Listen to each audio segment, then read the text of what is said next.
Good morning, everyone. This is Brian Stevens. I'm the Director of Technology for North Carolina Virtual. Before we get kicked off, if you want to do a mic check, this would be a good time to do it if you have any speaking pieces today. Also, we are streaming live to the SBE YouTube channel, and that is an audio stream only. You also have the chat feature as well. If you need to chat to the panelist list or myself, please use that as needed. Just wanted to say hello and give everybody that opportunity. Thank you. Thanks a lot, Brian. This is Eric Davis. Just wanted to make sure you could hear me. Yes, sir. Absolutely loud and clear. Okay, thanks. On my screen, I'm still getting your name on a little window, and it's buffering. Has started screen sharing. I suppose that's just the system getting set up. Are you screen? I'm actually sharing the agenda. If you want me to drive that, I'll be more than happy to do that. Yeah, that's fine. I mean, I'm looking at the agenda now. It's just right behind it. There we go. That buffering just went away. So I think we're good. Thank you. Paused while we were configuring the YouTube live stream. So now we should be live. Terrific. Thanks. Thank you, sir.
Brian, this is Alan Duncan doing a sound check. Can you hear me? Yes, sir. Loud and clear. Thank you. Very good. Thank you. Sir.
Hello?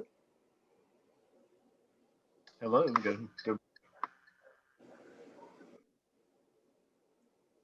Hello.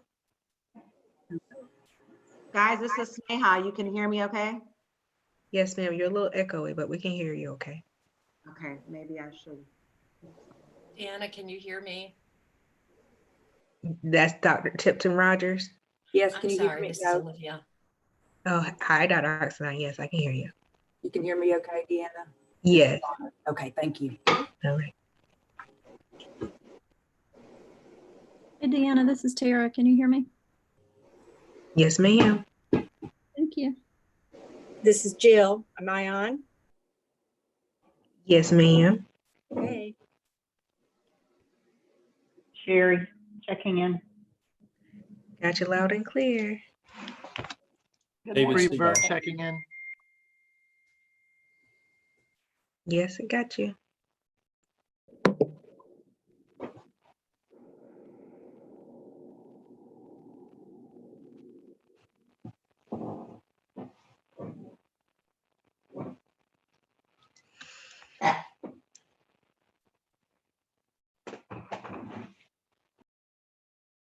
Hey, Deanna, Matt Bristow Smith here. Hey, Matt. How are you? Good to hear your voice. Yours too, sir. This is Mark Johnson. Good morning, Superintendent.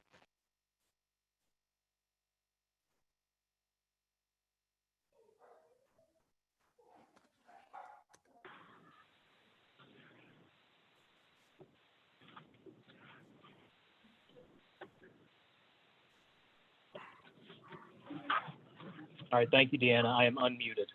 I will mute my phone, but you can leave me unmuted.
I'm going to do a check of board members now just to see if everyone can hear me. So I will unmute you when I say your names, just so I can get a good read. Okay. Dr. Tipton Rogers, can you hear me?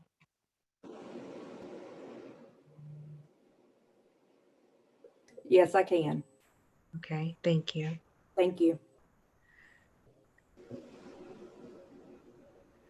Ms. Kim, let's just checking one more time for you.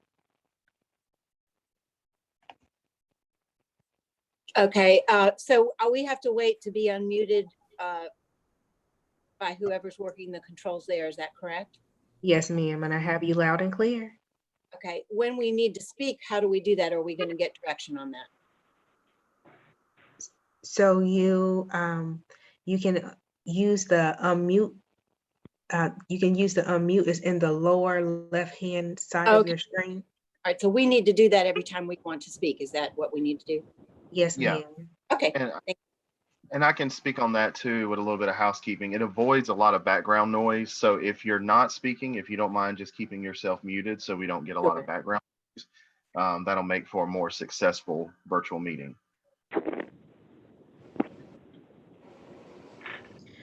Dr. Oxendine, do I have you loud and clear? Yes, you do. Mr. Buxton, do I have you loud and clear? Yes. Mr. Keenan, do I have you loud and clear? I can hear you. Awesome, I heard you that time. Straight out in the ocean. Are those birds? I thought it were dolphins. Mr. Hall, do I have you loud and clear? Yes. Okay. Dr. Tipton Rogers, I have you. Ms. White, do I have you loud and clear? Yes, ma'am. Awesome, thank you. Mr. Ford, did you get reconnected?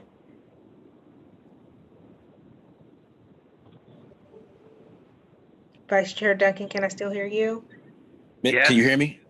I can hear you now, Mr. Ford, and I heard Mr. Duncan. All right, thank Chair you. Davis, I think I have you loud and clear. Yes. All right, so I'm going to use the function now to mute everyone back at this moment. And then, Brian, do you think we need to give out any further instructions before I turn it over to the chairman? No, just one more reminder for the folks that have just joined us recently. We are live streaming this to the SBE YouTube channel.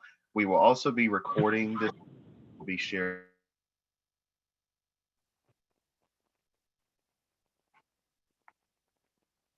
You need to speak. But until then, please, if you don't mind, just keeping yourself muted so we can avoid a lot of background noise, especially for the ones who are tuning in live to listen to this. And other than that, thank you all for joining. Thank you, Brian. Chairman Davis, the floor is yours. Okay, thank you, Dr. Townsend Smith.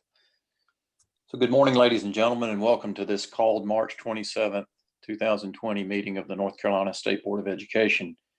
I'm Eric Davis, chair of the board, and I call this meeting to order.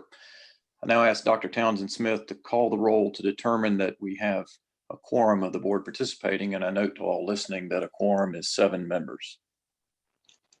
Okay, yes, sir. Mr. Buxton? Here. Dr. Oxendine?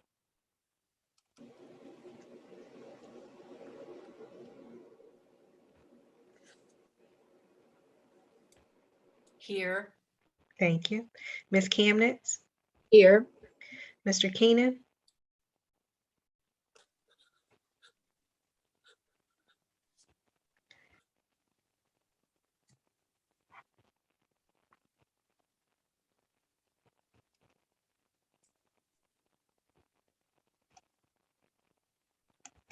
Mr. Keenan? So? Yes. Okay, thank you, sir.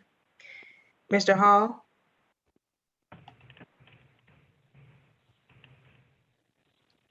Mr. Hall?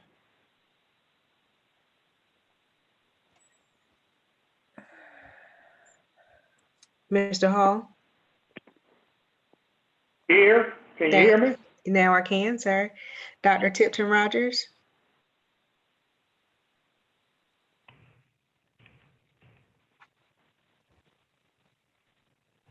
Here. Thank you. Ms. White? Here. Thank you. Mr. Ford? Here. Thank you. Vice Chair Duncan?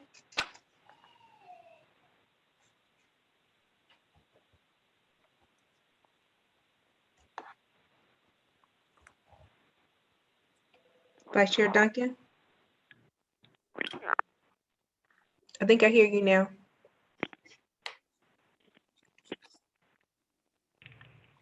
Vice Chair Duncan, yes? Chair Davis, Yes, you have a quorum. thank you. I note for the record that the board will take a roll call vote on all items requiring action on the agenda.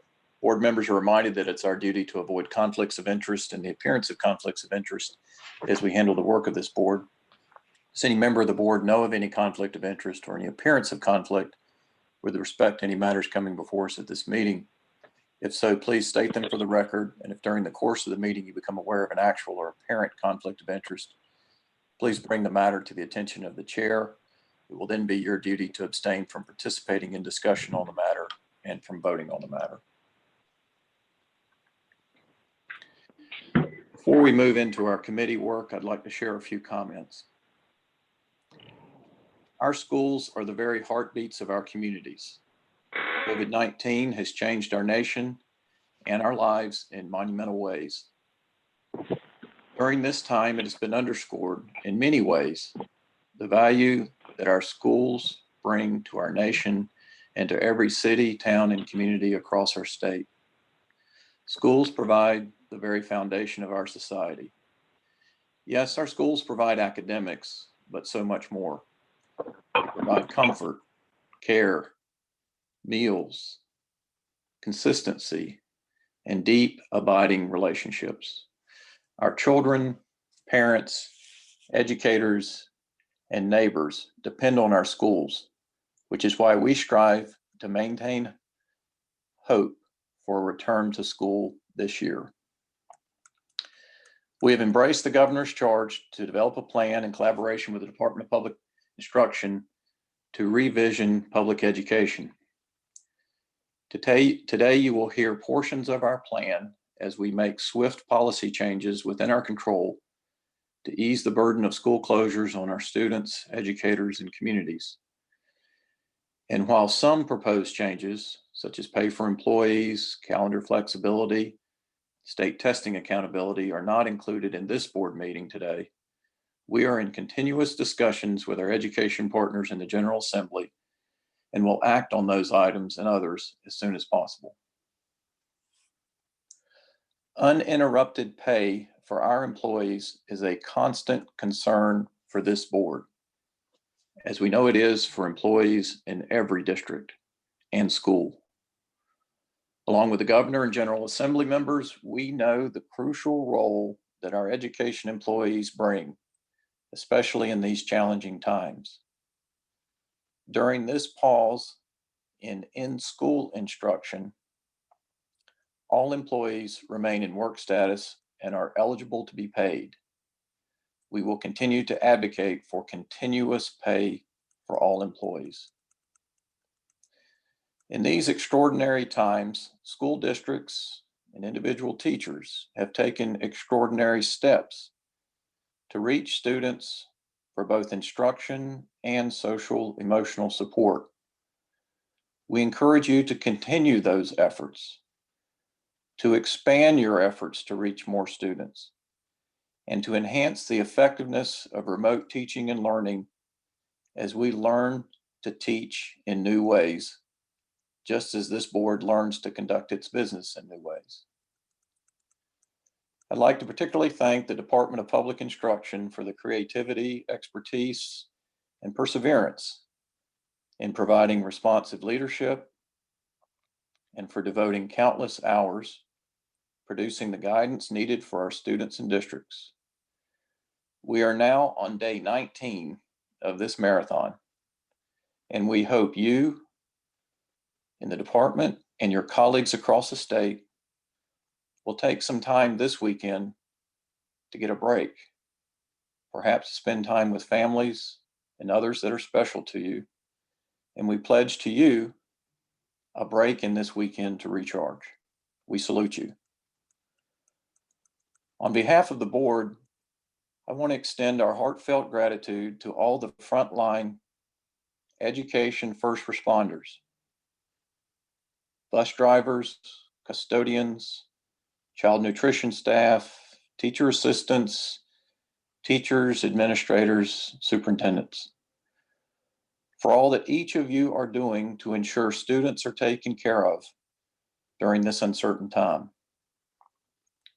While they may not be in school,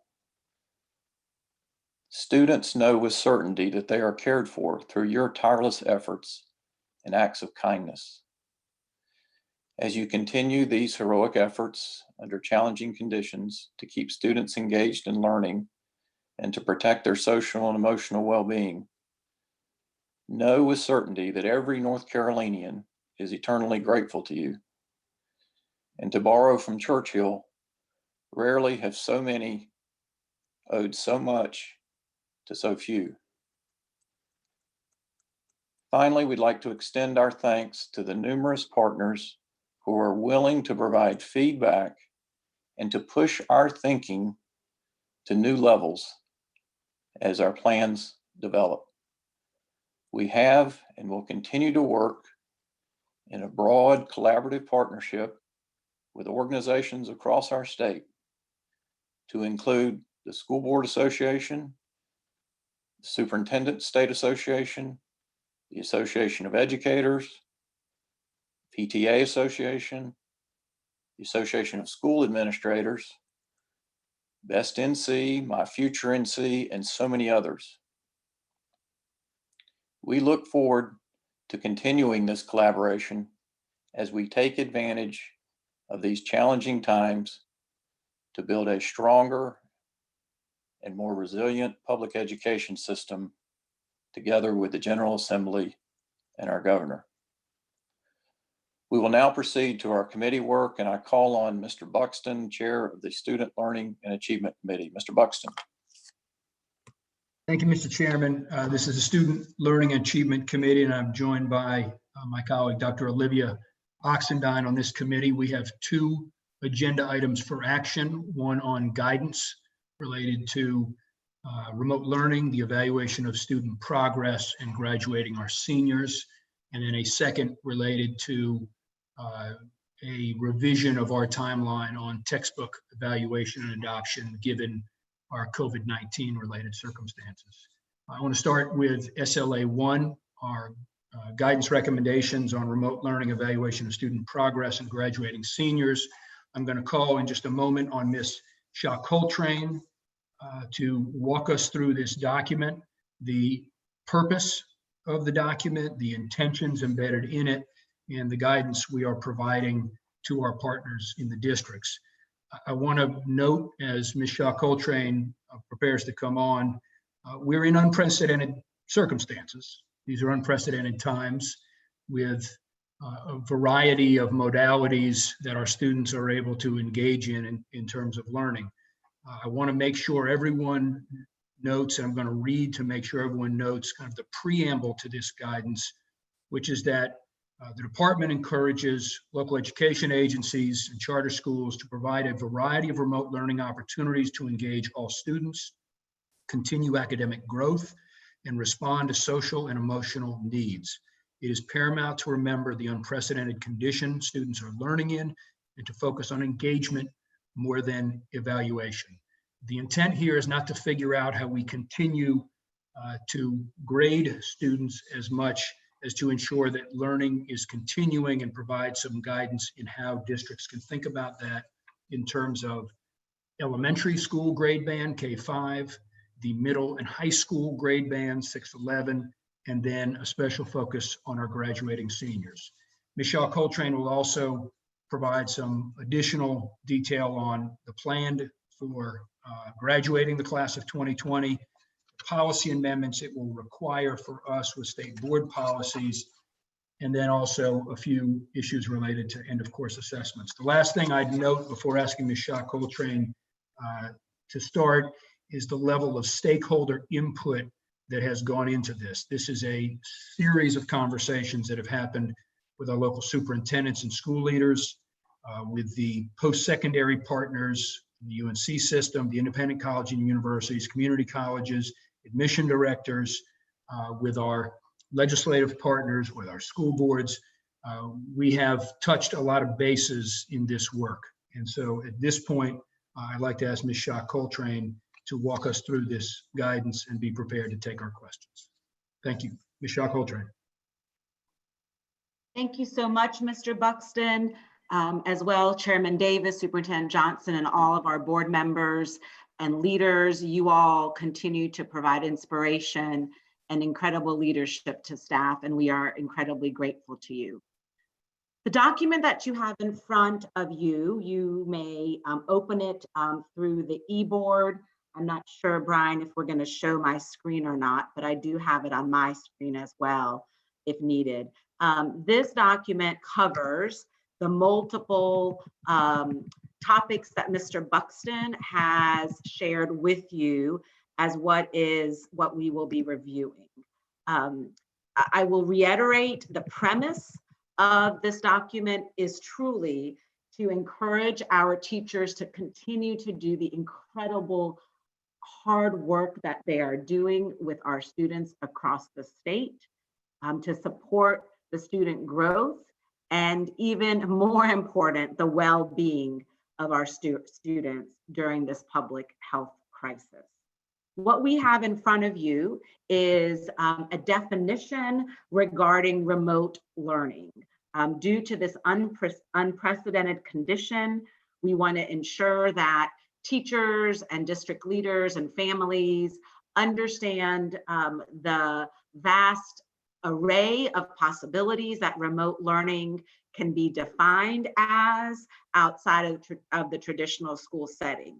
Yes, it could be a very sophisticated online platform, but it could also be a phone call. It could be a phone call. It could be a chat where the teacher is reading a book to the students and they're having engagement there. So it is any type of learning that takes place outside of the traditional school setting is how the department is defining this and asks for your approval. The goal is that these different and varied learning opportunities engage all students. It continues academic growth and respond to social and emotional needs. All three of those are the goals of the remote learning that is happening in our schools today and will continue. We then offer you 5 critical factors for effective remote learning. These factors will be the foundation for the work as we dive into this new land that some districts have already been working on for several years, especially some of our districts that were impacted by hurricanes and other crises, but also others that have already gone into personal learning. This does meet this. These factors will meet what they are doing, but it also helps the rest of us move forward and to think about remote learning in a way that is not too specified, but yet is of high quality and focused on the student, their home learning environment for the future in this crisis. We encourage districts to ensure that remote learning is accessible by all students for which the learning is intended, and that it's also responsive to the diverse learning groups in our students. Maintains consistent communication between instructional staff and students. That will vary. Some districts and teachers are touching base every day, in the evening, etc. But in some places, maybe it's every week. In some places, it may be when the bus is coming by and the teacher or the instructional personnel is there based on their home environment. The key is consistent communication. That it does address the curricular instructional needs, and that it includes some type of evidence of student learning. That can range from a question on a phone to a more sophisticated way of communicating online. And most importantly, effective remote learning considers the whole child as well as the home learning environment. This is of utmost importance and of critical need, and we know Our teachers take this very seriously and to their heart, as Mr. Davis mentioned in his very moving opening remarks, that this is what we are here to do, as well as to promote their academic growth. Mr. Buxton, would you like me to continue or take questions now? No, let's go ahead and move through the guidance. And what I'd like to do is if you can move through the K-5 and 611 guidance, and then we'll take questions, and then we'll move to seniors because those are different treatments. Okay, thank you for that clarity. Thank you. So for grades K through 5, we would like to focus remote learning and give guidance to our LEAs and charters that it promotes student growth, and that we're not focused on assigning grades, but rather focusing on supporting student progress and communicating feedback. That is the goal in K-5. While we know most of our teachers are truly focused on this effort, we want to remind our teachers not to be limited, and our districts and charters not to be limited by the idea of a grade or something or a construct from the face-to-face school setting, that really we are focused on multiple opportunities that support our students, their growth, but also their well-being.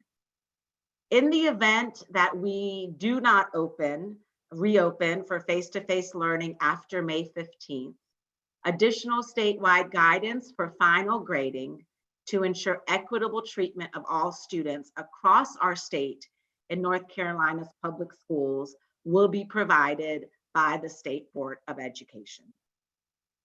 Now, when we look at 6 through 11, where we do have, we could potentially have more evaluation of student progress, what we want to once again remind our districts is that it is key in the grades 6 through 11 that if formal grading of any sort happens, that it should be based on the critical factors, if the critical factors are met. If the critical factors are not met, we ask that continued support is given and individualized feedback, but that no grading is offered until we can ensure that it is equitable. We will say that student grades shall not be negatively impacted by this COVID-19 crisis.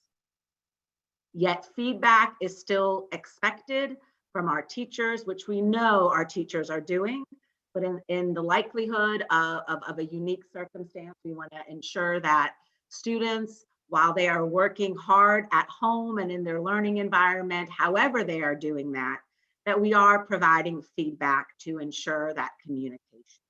And once again, in the event that we do not reopen for face-to-face learning after May 15th, to ensure equitable grading across the state, the state board, DPI will come to the state board with a recommendation for statewide articulation for grading for these students. Let's pause there for a second to get questions, Ms. Shawcalter, and I appreciate that very concise and clear coverage of this. And I just want to amplify this notion that the board, the department fully understands the many different situations that our students, families, and educators find themselves in with respect to the ability to carry out remote learning. And the intent is to continue to support student learning to the extent possible, not to penalize anyone for the situation that is beyond their control, be it connectivity or otherwise. So this guidance is offered in that spirit. Let me stop here and get questions from my board members about either the guidance related to remote learning and the critical factors, the guidance for evaluating student progress in the elementary grade bands, and the guidance related to grades 6 through 11. And I think Dr. Oxendine has raised her hand based on this message I'm seeing. So Dr. Oxendine. This is a first for me. I've never raised my hand quite like this. I'm proud of myself. To Ms. Shaw Coltrane's presentation, which and the time that she's expended and the amount of thought that she's given to this is to be commended. My question has to do with whether we know to what extent our LEAs are collecting information from our parents regarding any challenges that they may be having at this time with at-home learning. Yes, ma'am. Oh, Mr. Buxton, are you okay if I respond? Let's just go ahead, given this format, you just jump right in when the questions are asked. Thank you. Okay, thank you, Mr. Buxton. Dr. Oxendine, yes, we are in the process of gathering input. We have asked school districts and charters to provide to us information regarding access to devices as well as broadband, but also to any other conditions that may be limiting a student's participation. We've also sent a survey out that I believe is due on Tuesday, coming back from districts and others regarding what are their current plans regarding remote learning and how can we be of help with very specific questions regarding EC, AIG, EL students, but also logistical questions, et cetera, so that the department can focus their energies on ensuring that we are meeting the needs of our districts, but also to help facilitate that gathering of data so that school districts and charters can also begin on this next phase of more long-term remote learning. Thank you. This is more commentary than question. I can't begin to place a value on that type of data that's being collected, not just for the purposes at hand with this virus, but also down the road. I just can't begin to imagine how many uses we will find for having that data available. Thank you. Dr. Emery, do you want to make a quick comment about the remote learning survey?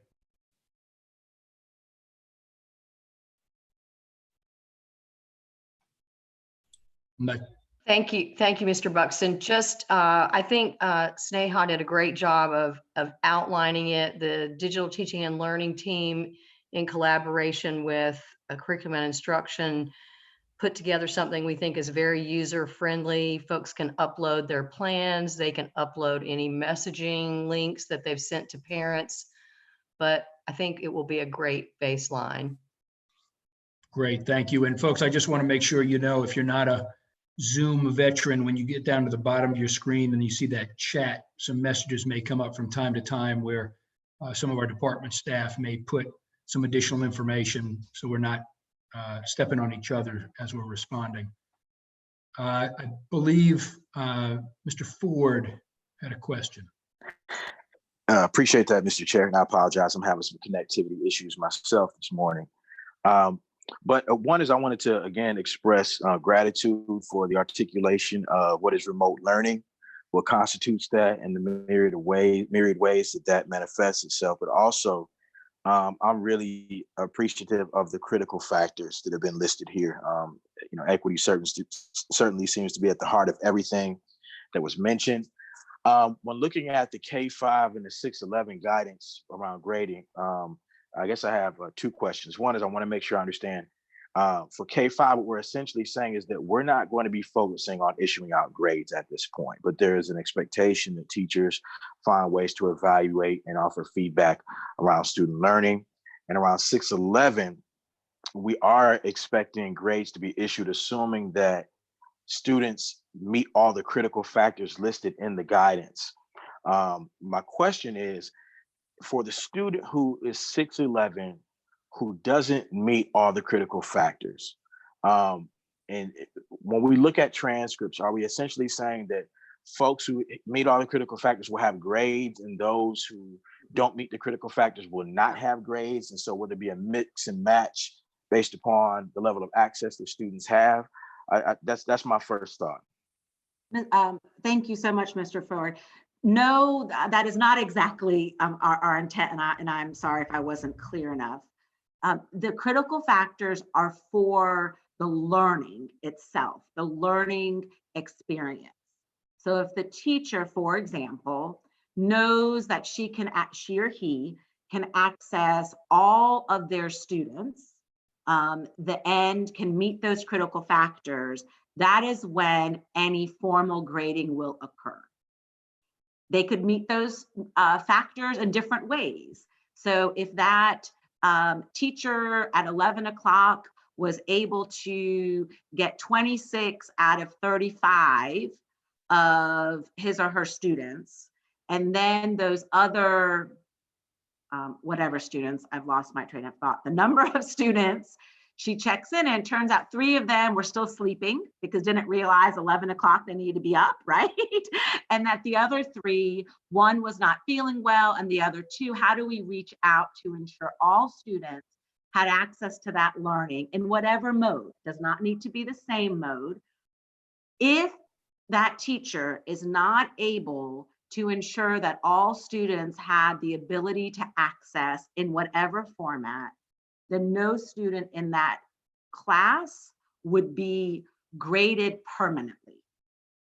It's very different to keep track informally and, you know, keeping up and giving feedback, etc. But what we don't want is, to your point, Mr. Ford, one student being able to get a particular grade just because they have the resources to be able to do that. However, the learning should still continue. And so the factors are really about what is happening from an instructional standpoint, not so much individual students. And that if, we all hope and pray to whomever, and hope that we are back in school. When we get back into school, districts and teachers, and we will all need to reevaluate how to make permanent grades for the year. If we don't, then that is something that department feels strongly with the board, that we will provide equitable guidance on grading for the entire state K-11. Okay, and Mr. Chair, if I may just recap that. So it sounds as if that this guidance is teacher-centered guidance, right? If the teacher is able to execute all these things for every student in their class, then they have the sort of permission to administer evaluation of grades how they see fit. But that presumes that they're able to make connection equitably with every student in their class, right? Not excluding anyone. And in the event that they're not able to do that, that there is still some sort of expectation that learning is taking place, but not in the form of grades? Yes, sir. Okay, okay. I appreciate that clarification. No further Thank you, questions. Thank you, Mr. Ford. And I want to move us on to the senior issue because we've got some more to go and we can always come back to that. I do want to reiterate that we are preserving the ability to come back and issue new guidance, and as Ms. Shaw Coltrane said, kind of equitable guidance once we know more about the level of access we have across the state, what's happening from our remote learning survey, and especially in the case that we may not be going back into school if that in fact happens. So let me ask Ms. Shaw Coltrane to go ahead and work through the seniors, probably our most important priority in terms of what's going to happen to these folks this semester. Absolutely. Our work group's focus has been to graduate the class of 2020. That has been our focus. This senior class is in such an unprecedented time that we want these students to have all the support possible to move into whatever their post-secondary plans are, and to still graduate on time at whatever dates the districts have set. So this has been the foundation and the vision for our work with our seniors. What we ask you to consider is that remote learning for graduating seniors, for it to be prioritized, to focus on meeting the State Board of Ed graduation requirements, the minimum 22 credits. We ask that there be a focus on students who were not meeting expectations as of March 13th, which was our last day of in building school. NCDPI encourages, just like with all other grades, that our seniors continue to be engaged for remote learning, and also for a particular emphasis to be on the social and emotional needs of these students.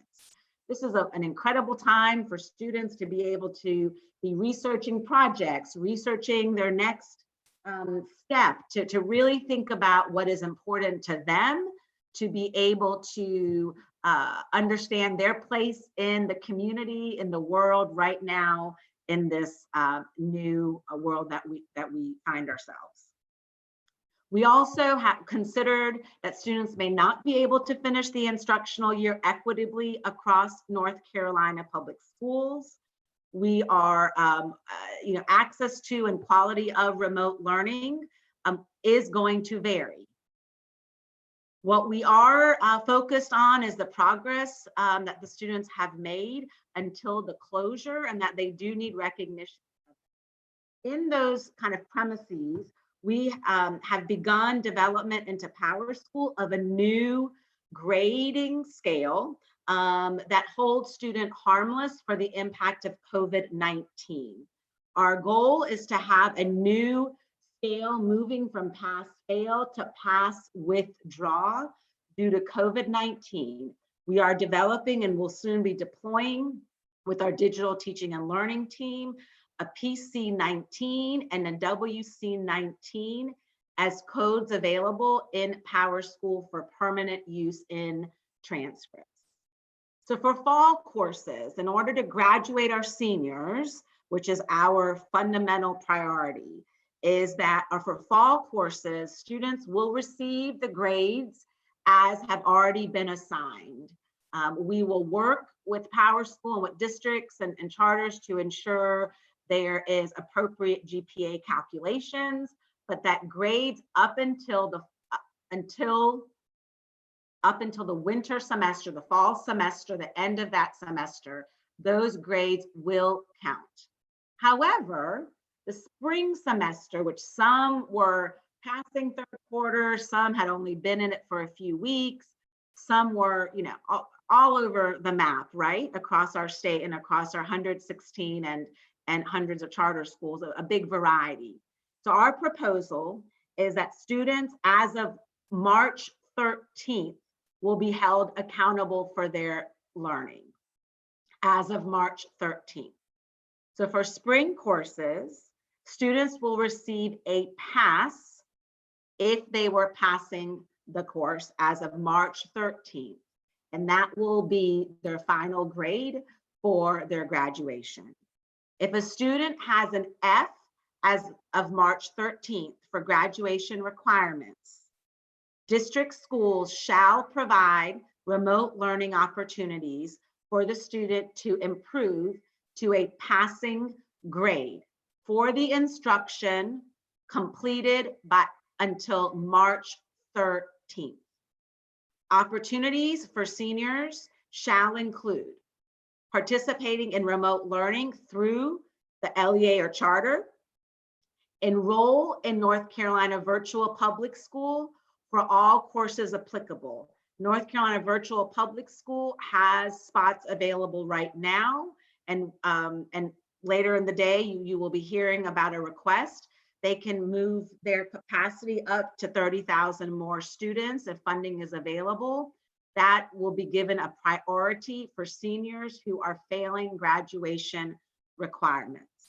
They may participate in credit recovery aligned to the instructional topics covered through March 13th, or pass a final locally developed assessment aligned to the topics through March 13th. A final assessment can be in a variety of formats, including but not limited to a portfolio, an interview, a teacher-made test, a project, and or some other performance-based measure. For our occupational course of study students, they have one specific graduation requirement That is an addition that would not follow all of the other guidance already given. That relates to their paid work hours.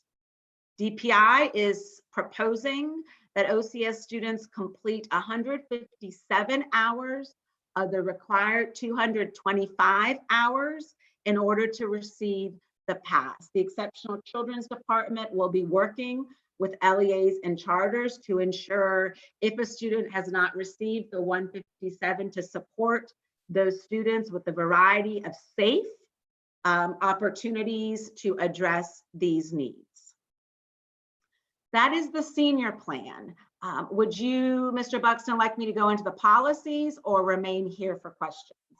Let's go ahead and finish out the policies, then we'll entertain questions. Thanks. So for the policy amendments, we are recommending the following actions to the board. For grad 004, we need an amendment to change the occupational course of study work hour requirement, as I have explained, to 157 work hours for the graduating class of 2020. The other requirement that we need waived for the future ready core requirements is for CPR. We have currently, I do have an updated number, approximately close, right under 16,000 students out of our 101,000 students who are seniors who have not yet finished the CPR requirement, which is a legislated requirement. So we ask that waiver and ask that you also ask for that with the legislation for those students.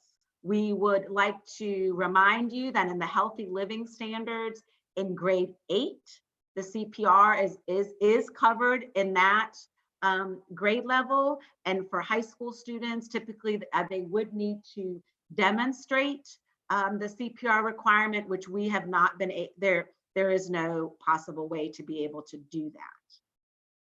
Then we need grad 001. We ask that is suspended. That is the authority for local boards of education to exceed minimum state board of education requirements. We recommend, DPI recommends suspension of this policy through June 30th, 2020. That way, all seniors, we are focusing on the minimum 22 state board of education requirements. Now, if there is availability and the school is able to do that and the seniors able to do other requirements, wonderful. However, for graduation purposes, we want to ensure that we are focused on the 22 to leap these students forward to their incredible futures that lie ahead.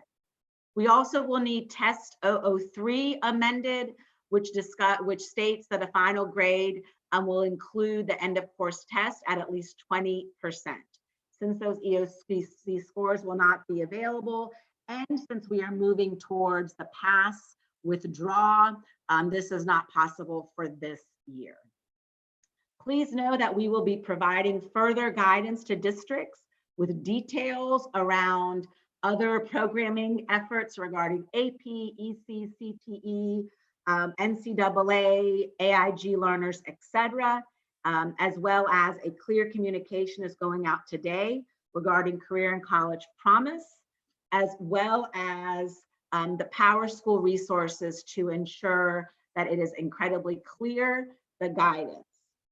I also want to take this moment, please, Mr. Buxton, to thank the work group members of this committee. The last 48 hours to 72 hours, they have worked tirelessly and have really provided incredible perspective to ensure we are taking care of our students to the best, in our best capacity.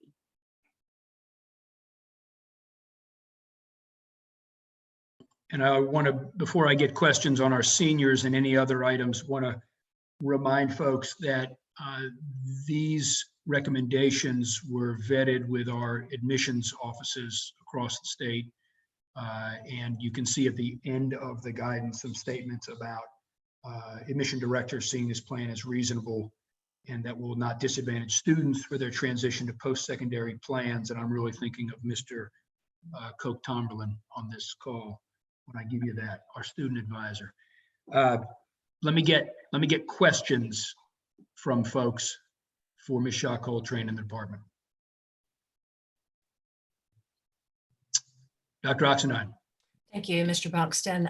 I apologize for going in reverse, Ms. Shaw Coltrane, but I do have a lingering question about the critical factors applicable to K-5.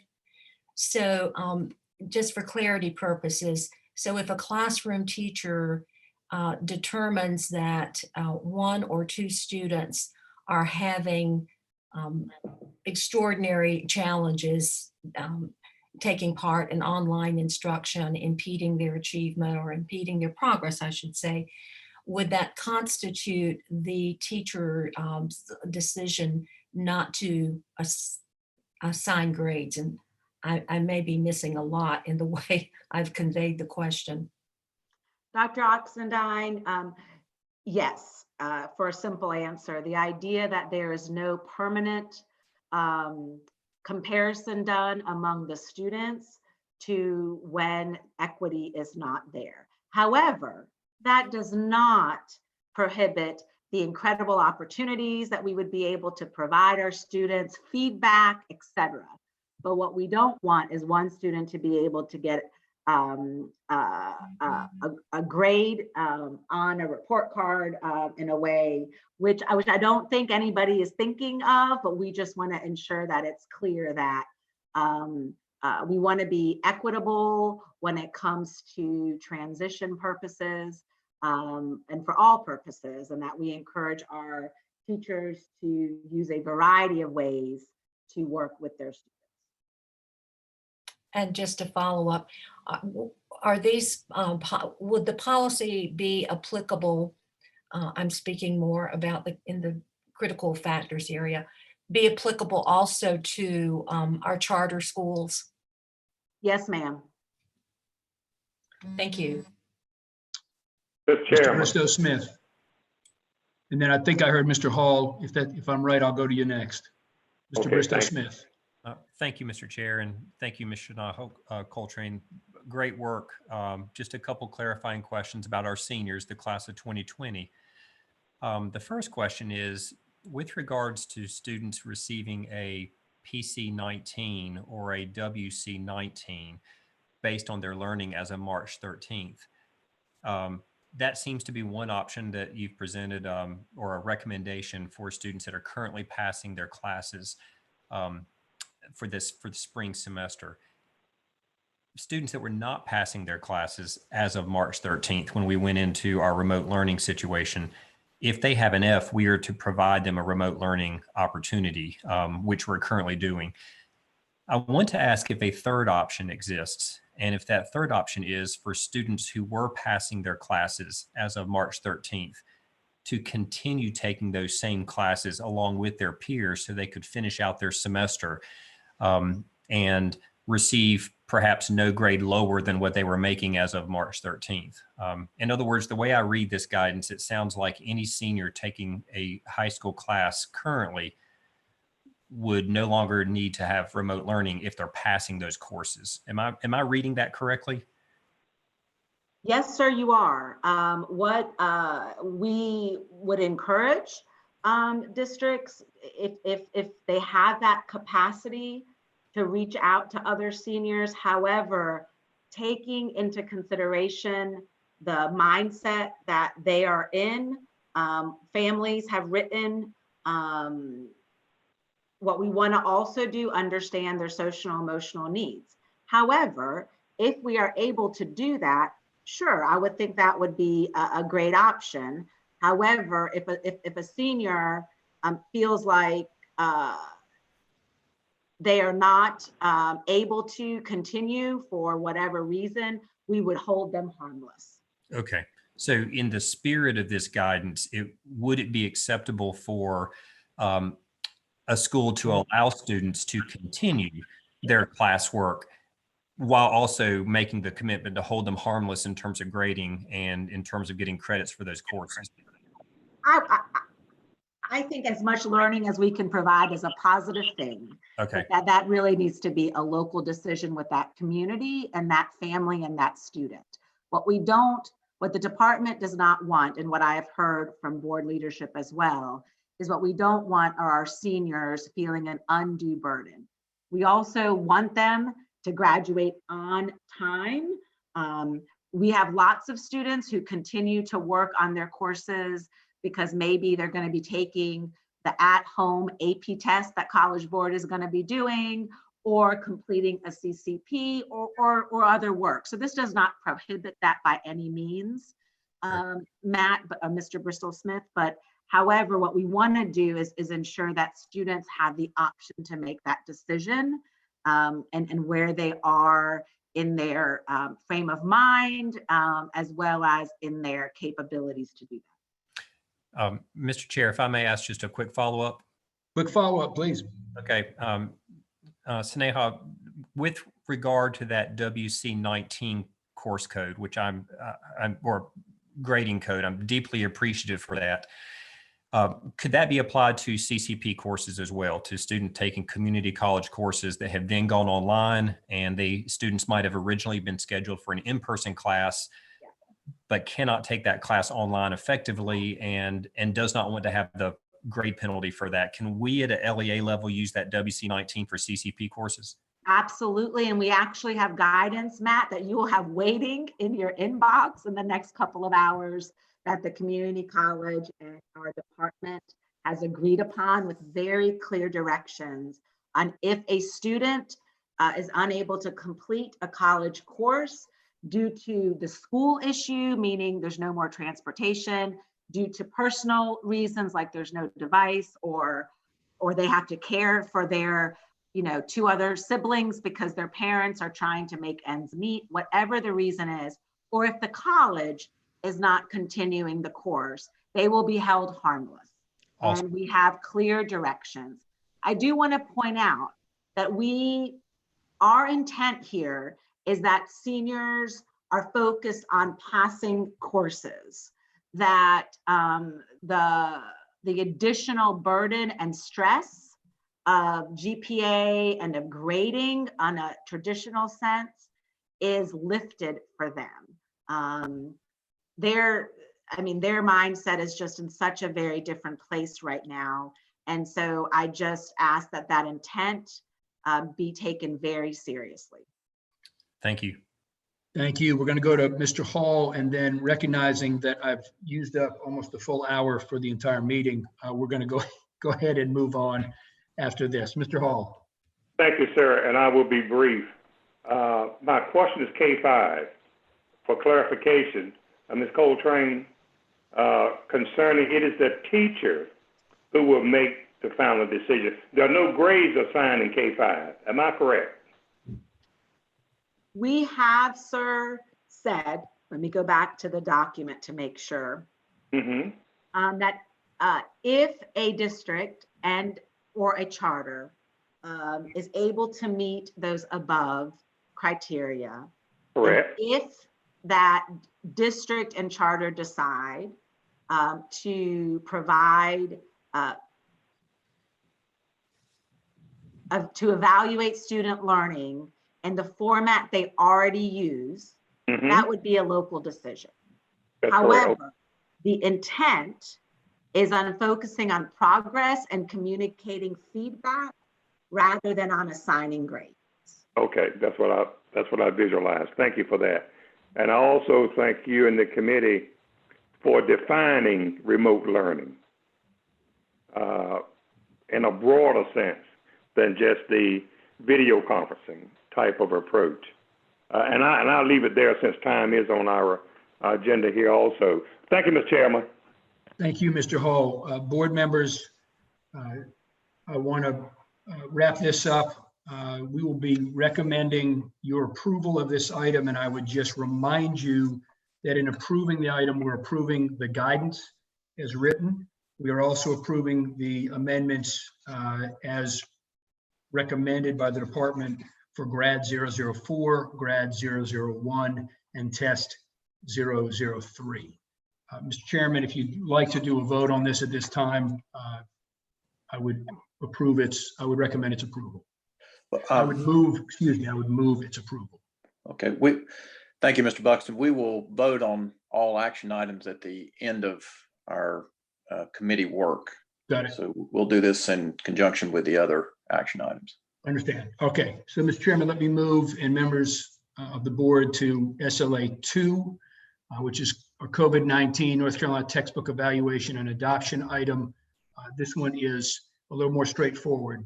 Given what has happened with restrictions put in by state and local governments, it has become very difficult for our leadership at the department to carry out the functions needed literally to get into the building and access some of the materials and resources we need to fill the proposed timeline that we approved at our last, at our March 2020 meeting. And so the department has recommended that we indefinitely postpone our textbook evaluation and adoption process until such time that state and local guidance allows us to get back to business, so to speak, and then we will move expeditious on that item.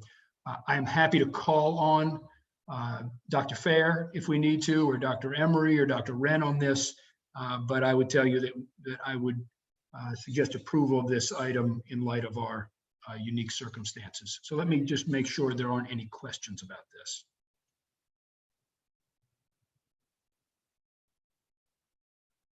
Hearing none, Mr. Chairman, that's the end of our agenda.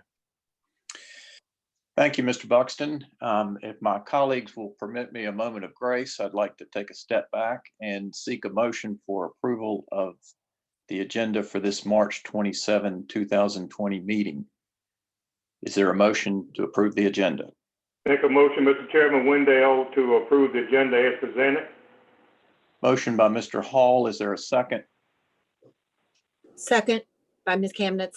Second by Ms. Kamnitz. Thank you. Dr. Townsend Smith, will you call the roll? Yes, sir. Mr. Buxton? Yes. Dr. Oxendine? Yes. Ms. Kamnitz? Yes. Mr. Keenan?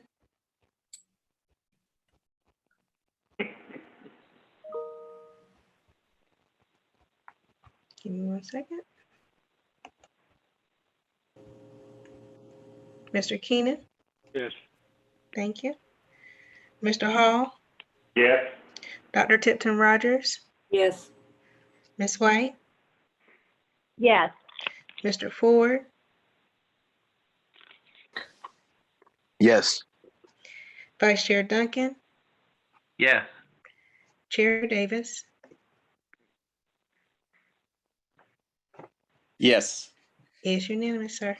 Okay, thank you, colleagues, and Dr. Townsend Smith.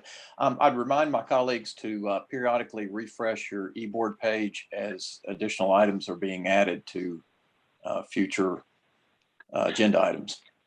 I now call on Vice Chair Duncan, Chair of the Business Operations Committee. Thank you, Chair Davis. The Business Operations Committee is led along with Todd Chastain, and we have 3 items that are listed under action for first reading for this meeting. The first item, BizOp 1, you've got materials available to you. You'll recall at our last meeting there were a number of questions raised, and the staff worked to provide responses to those, and they have been distributed, and I trust everyone's had an opportunity to look at those. Also have a copy, again, of the iStation intent to contract information, and also the Amendment 1 for the extending the iStation read to achieve emergency contract. This item is one that, or this contract is one that has obviously had some issues through the course of this year with the ongoing dispute that has come before DIT for administrative decision making. So there have been a series of contracts. There was one from roughly August until the 1st of January. Then you will recall there was a second one from January until we'll go through the end of March. And this contract is a proposal to then pick up from April 1st to July 31st. Circumstances have obviously changed somewhat during the course of the year, and particularly now with the very unusual event that everyone is dealing with and the health safety concerns that it raises for us all. In that light, we have generally discussed with some legislators to this point the notion of it'll be necessary for the state board to ask for a number of waivers this year. And you've already seen that indication with respect to the grading policy in terms of there's some waivers that are embedded in the request for those guidelines. We similarly may ask for a number of other waivers in a number of other areas. And one of them that would be, I think, on the table for potential consideration by the legislature would be a waiver with respect to completing the formative assessments when we get our students back, and the EOC assessment, which are by statute part of what we do and is the reason why the contract was put in place in the first place for compliance with the statute. We obviously do not know, as we sit here right now, whether a waiver will be granted, and that's subject to the consideration of the legislature and the decision-making of the legislature.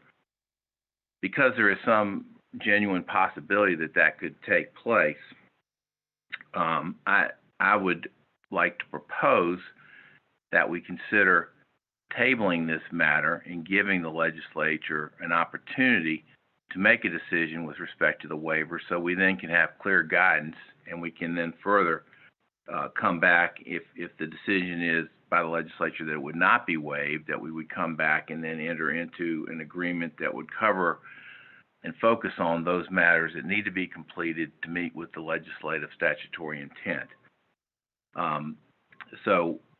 The order I would propose is that we would consider that now. If that motion to table is unsuccessful, obviously we would put it as an action item. But before we do any of that, the superintendent, who has worked very hard on this contract and has some important information that he wants to share with the board. And so what I would like to do is to allow Superintendent Johnson to share his thoughts about what action the board should consider taking in conjunction with this contract. And so I want to open the floor to him for his comments. Thank you, Mr. Duncan. I have unmuted my phone and I've unmuted the Zoom. So I'm going to start talking, and I assume everyone can hear me. This obviously is a topic that we need to give as much transparency as possible, not just the ongoing concerns with the procurement and the issues that have led to the dispute, and hopefully we hear back from DIT soon on a resolution, but also the state board had very good questions last week that I shared with them, these concerns of what does this contract actually look like, considering what has happened in the last 2 weeks with the coronavirus crisis. Where does that actually leave us with the ability to check in on students, to use this tool? So I want to be completely clear and transparent, and I thank you for the opportunity to let me do that. So since the last board meeting, when we did get those questions and concerns, in the spirit of making sure that in this crisis we are genuinely working together with the state board, DPI answered all of the questions, and they are attached to the board materials. And we emailed those to you a few days ago, and we asked if you have any concerns left on this contract, please let us know, work with DPI, we can work to alleviate those concerns. After that email went, we had a very good call with the board members, JB Buxton, Alan Duncan, Eric Davis, and we did discuss additional concerns that were raised. And at the end of the call, we agreed that it is our hope that board members would be comfortable enough to vote yes at this board meeting on this amendment. We, after that, did not receive any additional questions from state board members other than the ones that you have on that e-board, except for one board member did call me last night, which I very much appreciate, to share two concerns that that board member had. And I want to use this time also to publicly address those concerns, because we've been getting some emails that actually share with those concerns. And I want to make sure that we are completely transparent on exactly where we are in this situation. First, as I emailed the board this morning, there is actually some very exciting news to share. iStation has agreed to provide their remote learning curriculum for all kindergarten, first grade, second grade, and third grade students and teachers at no charge during this crisis. So that means with what we already have in place and at no additional cost, all of the reading, math, and Spanish lessons and curriculum for teachers to assign to students and personalize their learning for students will be made available. And that also comes with a parent portal. So with these tools, teachers will be able to assign students lessons in reading and math, and even Spanish if they want to, and then monitor the progress remotely. Students will be able to use interactive lessons that meet them at their ability level in reading and math, and then progress them through the curriculum at their pace, which teachers, being separated from students right now physically, can still monitor that progress remotely and suggest lessons and next steps to students using these tools. We have the information that tens of thousands of students and parents are already using the literacy activities at home that came included with the diagnostic that we paid for. This now would allow them to use reading, math, and even Spanish lessons on a curriculum path that can be monitored by teachers and parents. This is fantastic news for our K-3 students during this time of school closure. And also, as we discussed in the last hour, the guidance for K through 5 students on remote learning is that we should be providing meaningful feedback to promote student growth and try to continue what we were doing. And this is definitely a tool, the progress monitoring, that can be put in place that can help do that remotely. I do want to address the additional questions that I got last night from a board member, because I do think there are questions that are probably held by other board members, and if not, definitely teachers across the state are thinking these questions. First is the question about the funding for this amendment. If we don't execute this amendment, can we use that money for something else? Can we use it for some other kind of intervention during this crisis other than the Read to Achieve services that are on the table in front of you? And the answer is no. This money is encumbered for these Read to Achieve services that were approved by the State Board of Education in May of 2019. So put another way, we either use this funding on the reading diagnostic tool now, or we have to wait until this dispute is resolved to use this funding. That is because the money is encumbered for this purpose. And again, the work done by iStation was done for no charge from June to January. From June 2019 to January 2020, all that work was free of charge. So this year is already less than would have been spent otherwise and approved by the state board.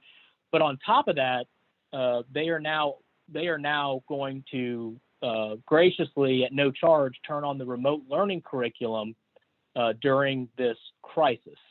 So clearly, having the progress monitoring that's already built into the system, now with the addition of the remote learning curriculum, I would absolutely say it is a better use of these funds to go ahead and make sure we get these tools and keep the tools that are already there for parents and students who are using them at home, instead of this money just sitting in Raleigh while we wait for this dispute to be resolved. Also importantly, because especially a lot of members of the public are listening to this, do not assume that this large lump sum of money is going to be used immediately to pay anyone. The payments are broken out into smaller payments over the course of the contract.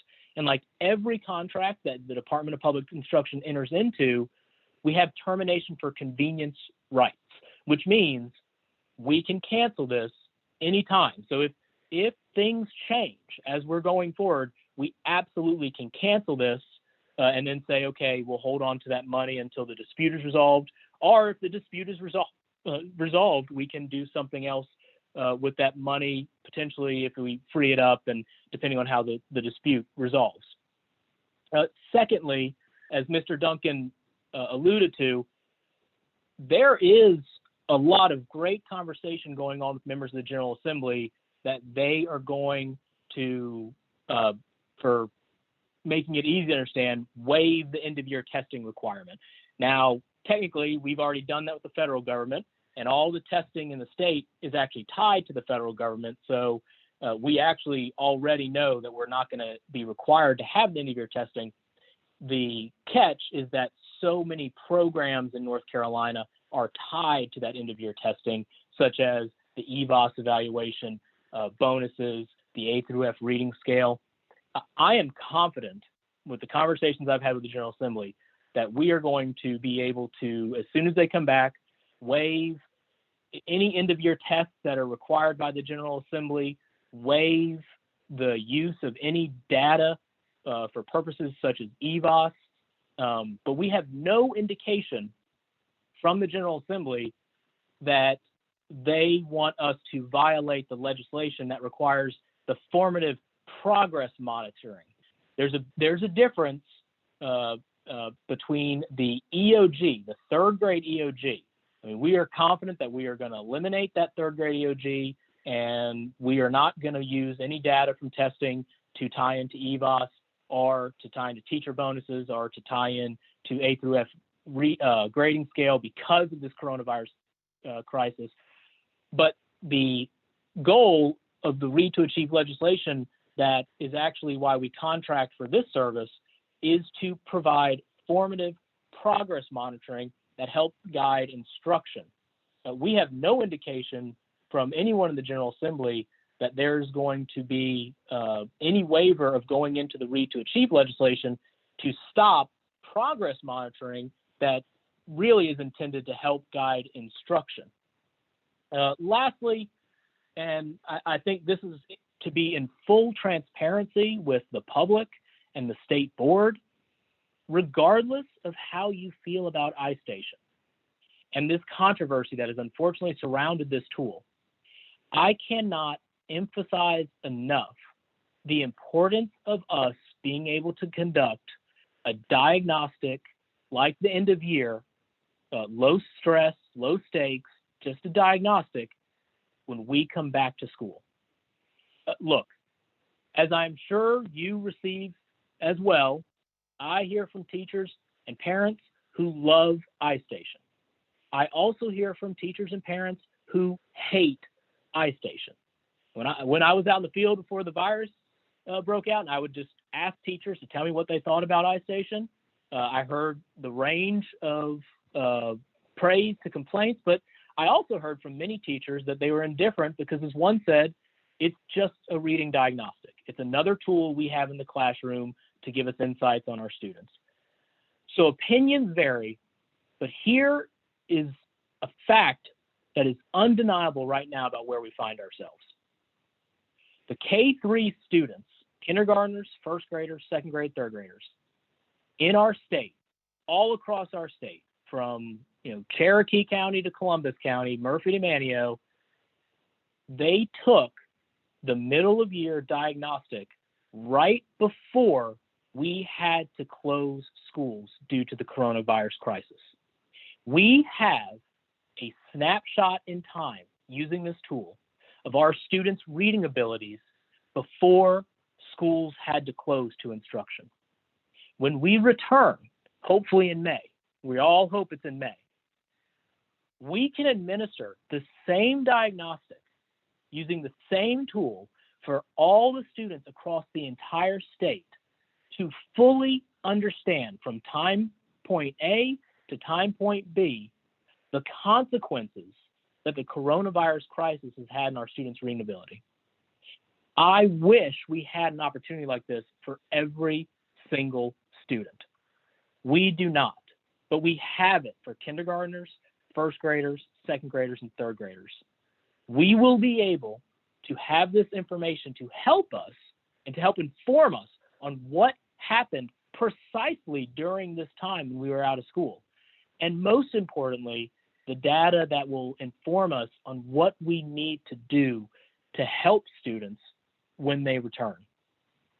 I am concerned, and I will be blunt, because we are in a time of crisis and educators and families need transparency.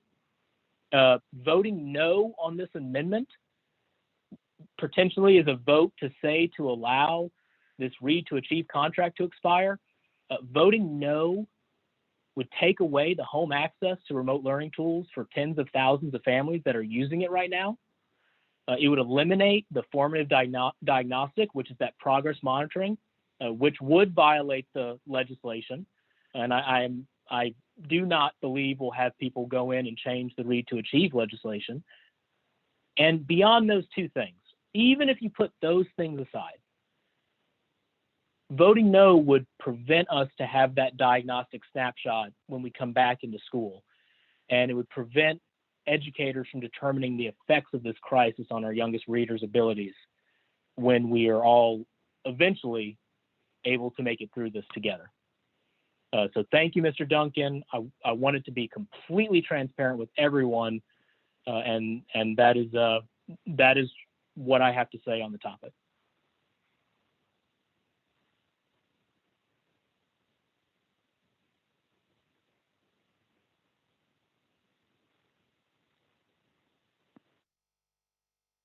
To this particular item. Mr. Chairman, Ms. J-Big. Yes, Mr. Buxton. Mr. Superintendent, thank you. I appreciate all that information. I appreciate your being completely transparent. You said that a number of times, and I just want to assure you, I assume that you always are, and appreciate your kind of clear steps on this. I want to make sure I understand a couple things. We don't have a contract right now, so we're looking at a $1.2 million contract for 4 months. And if for a second we assume that we're not going back to school and that we're not going to be able to deliver this diagnostic, and the General Assembly is going to waive this, then we're spending $1.2 million on at-home resources that are proliferating right now. I'm looking at a 2-page single-space document from your organization, the Council of Chief State School Officers, about all the curated, free, comprehensive at-home and instructional resources that are available right now. So I don't think we'd spend $1.2 million on at-home resources that we could get for free. But my question is, this $1.2 million, if we don't spend it now, we would spend it as part of our next contract on the diagnostic.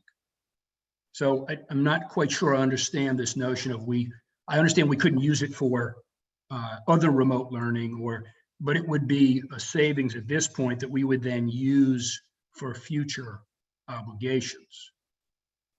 Good. Yes. Thank you, Mr. Buxton. I'm going to address these, and I would ask that legal counsel or procurement step in if I misspeak, but I'm pretty sure I understand the questions. First off, we do have a contract. The contract in January was approved by DIT, and this amendment was actually done in complete consultation with and under the direction of DIT. So we do have a contract. What is at issue is the original 3-year contract approved by the State Board of Education, which selected iStation as the reading diagnostic tool. That is the one that is held up. Second, we are not paying for the at-home services. Let me be very clear. We are not paying for the at-home services. Of course we Those are. will We're be paying for- 1.2 million for the at-home services No, along with the no. diagnostic assessment. Of course. That we are. is for the diagnostic. That is for the diagnostic. Everything else will be done at no charge. There won't have to be an amendment to this contract or this amendment in order to turn those on. They've offered those for no charge. Importantly, Hold on, can you just clarify? So if we don't approve a contract for the diagnostic, especially since we may not be able to give it, we still get the at-home resources for free? I don't know. We would have to talk to iStation. I believe if we don't approve the amendment, it shuts down all of iStation, and then those at-home resources don't go through. So that's a question clear. we'd have to have with iStation. I want to focus back on, when you talk about what we're paying for, we are paying for the progress monitoring, which was already built into the 3-year contract. That progress monitoring can be done remotely. So that is to meet the Read to Achieve legislation. So even though we're not in school, that progress monitoring can be done remotely. That is one thing you're paying for. And then you're paying for, of course, that end of year diagnostic, which is what we need to have that snapshot of what happened during the coronavirus crisis. To your point, I want to reiterate, because I did mention this in my comments, I want to reiterate. Upon execution of this amendment, we are not writing a check for $1 million to the vendor. We can absolutely terminate for convenience if it turns out that, heaven forbid, we're not coming back in May. And as you said, we cannot do the end of year assessment. Now, we have been told by iStation that they can actually remotely do the end of year assessment, but obviously I think that comes up with challenges that we might not be able to overcome in order to really get that good point A to point B snapshot. But this turns off on March 31st if we don't move forward. We, however, are not paying the $1 million on April 1st. This is an installment contract. So if things change, and we can go get guidance from the General Assembly, if they're going to do away with it, that completely eliminates everything. That can change the situation, and we can terminate this contract for convenience using the standard terms and conditions that are in this contract, just as every other state contract. Okay, I appreciate that. Mr. Duncan, out of respect for my colleagues, I'm going to not ask any more questions, and I'll just say, it seems like without knowing if we're going to have to actually administer the diagnostic, and given that we have a lot of at-home resources for free, and given that we could go back and reconsider this contract at such time that we know we're going to need to do it, I would support your suggestion that we table the motion at this time, but would certainly be willing to vote on if we need to. Thank you. All right. Well, thank you. We've got 2 participants who've raised hands before we call on those, and I'm not sure who they are, so y'all will help me on that. I did want to clarify that on terms of the payment terms or schedule that Superintendent Johnson was referring to, the terms are set out at page 3 of the 10-page amendment, which is part of the materials. And it would be a payments due, as stated before, in an installment manner. So every 30 days, so starting with April 30th, at the end of every month, the payment of $294,535 would be made. So that's how it is paid out, just so for clarity and so everybody's on the same footing about that. Now, with that background, what I have in front of me is just 2 participants, and I don't know who, or I'd call on somebody directly. Who is ready to make a comment? Vice Chair Duncan, this is Olivia Oxendine, but I'm going to defer to Dr. Galloway and let her speak, and then I would like to follow up after she makes her comments. Thank you.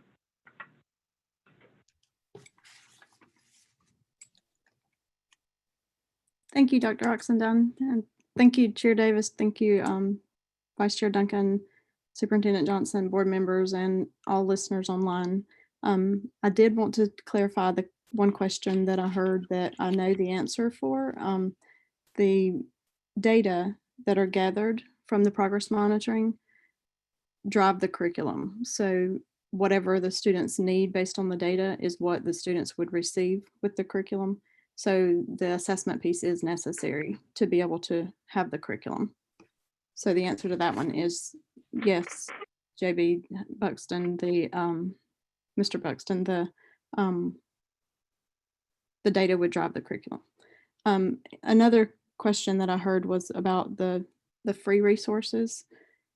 So I did want to point out the fact that our IT team has worked very closely with iStation on security, and they have a very closed system. So unlike some of the other tools that are being used, which are great and fantastic, I'm not downplaying anything that's being used right now in this unprecedented time, but iStation does have a closed system, and that keeps the data and information very secure.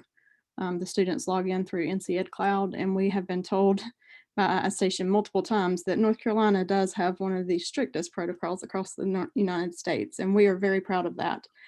So we know that the data are secure, we know the data are safe, we know that it's private, we know that it can't be interrupted. So any free tool that's out there really cannot guarantee that level of security at this point. So that is one huge benefit of moving forward as well. So I just wanted to point that out. And Tara, I had a question just as you started talking about that. Can you talk a little bit about how, I know there are a lot of free resources out there, but how, because this has already been our reading diagnostic tool, how it builds into the system, whether it be PowerSchool or whether it's just the data system that teachers already have and students already being signed up for, that would make this probably easier than starting a free resource classroom by classroom. Exactly. It would be a seamless process. So basically iStation, once we receive the word from us to turn it on, they would turn on the progress monitoring piece for at-home monitoring, and then the students would be able to log on and monitor, and then the teachers would be able to see the data and be able to give them assignments with the curriculum piece as well. So the curriculum piece is really going to help a lot with students learning at home, because the teachers can access exactly what the students are doing at home and see their progress. All right, thank you, Dr. Galloway. Mm-hmm. Dr. Oxendine?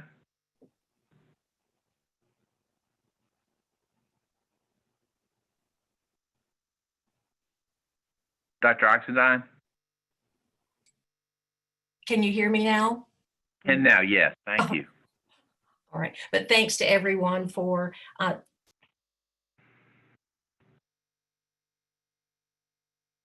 Oxendine, I lost you. okay, can you hear me now? Yes. Okay, I'm going to get as close to my computer as I've ever been. I need to be sure about a couple of things, and I'll direct this question to Mr. Johnson or to Dr. Galloway. So turning off, I have the term turning off in quotation marks, means that on 3/31, would that mean an end to a uniform mode of reading instruction and formative assessment in K3?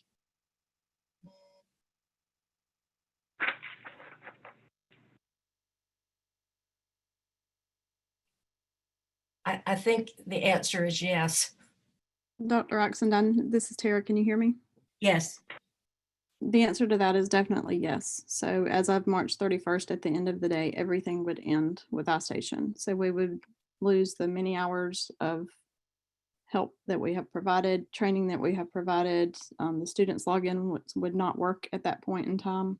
The progress monitoring data, that continuity would be severed at that point. We would not have a tool at that point. So we would have to Thank you, Tara. Yes. So let me just succinctly say that I will find it very, very difficult to table any action that is going to, especially now, folks, when everything is in mayhem anyway in our school systems, and just some of the basic needs that that superintendents and local boards and other educators are trying to provide for our students. I just can't imagine introducing something as disruptive to our school systems in grades K-3 to disrupt consistent, uniform, standards-based reading instruction at this point. If we tabled it, what would happen on 3/31? That would mean our school systems around the state would have to put on the brakes and now think about a consistent approach to teaching K-3 reading. And being a former teacher of language arts and reading, I can't begin to describe the laborious challenge that would be to have to come up with some consistent curricula that lends itself to valid and reliable data, achievement data, mastery information on students. So I just would find it against my better sensibilities as a policymaker and as a former and a current educator to table something as important to the education of our kids in reading at this time. Also, let me just succinctly in 30 seconds say what is going on now with the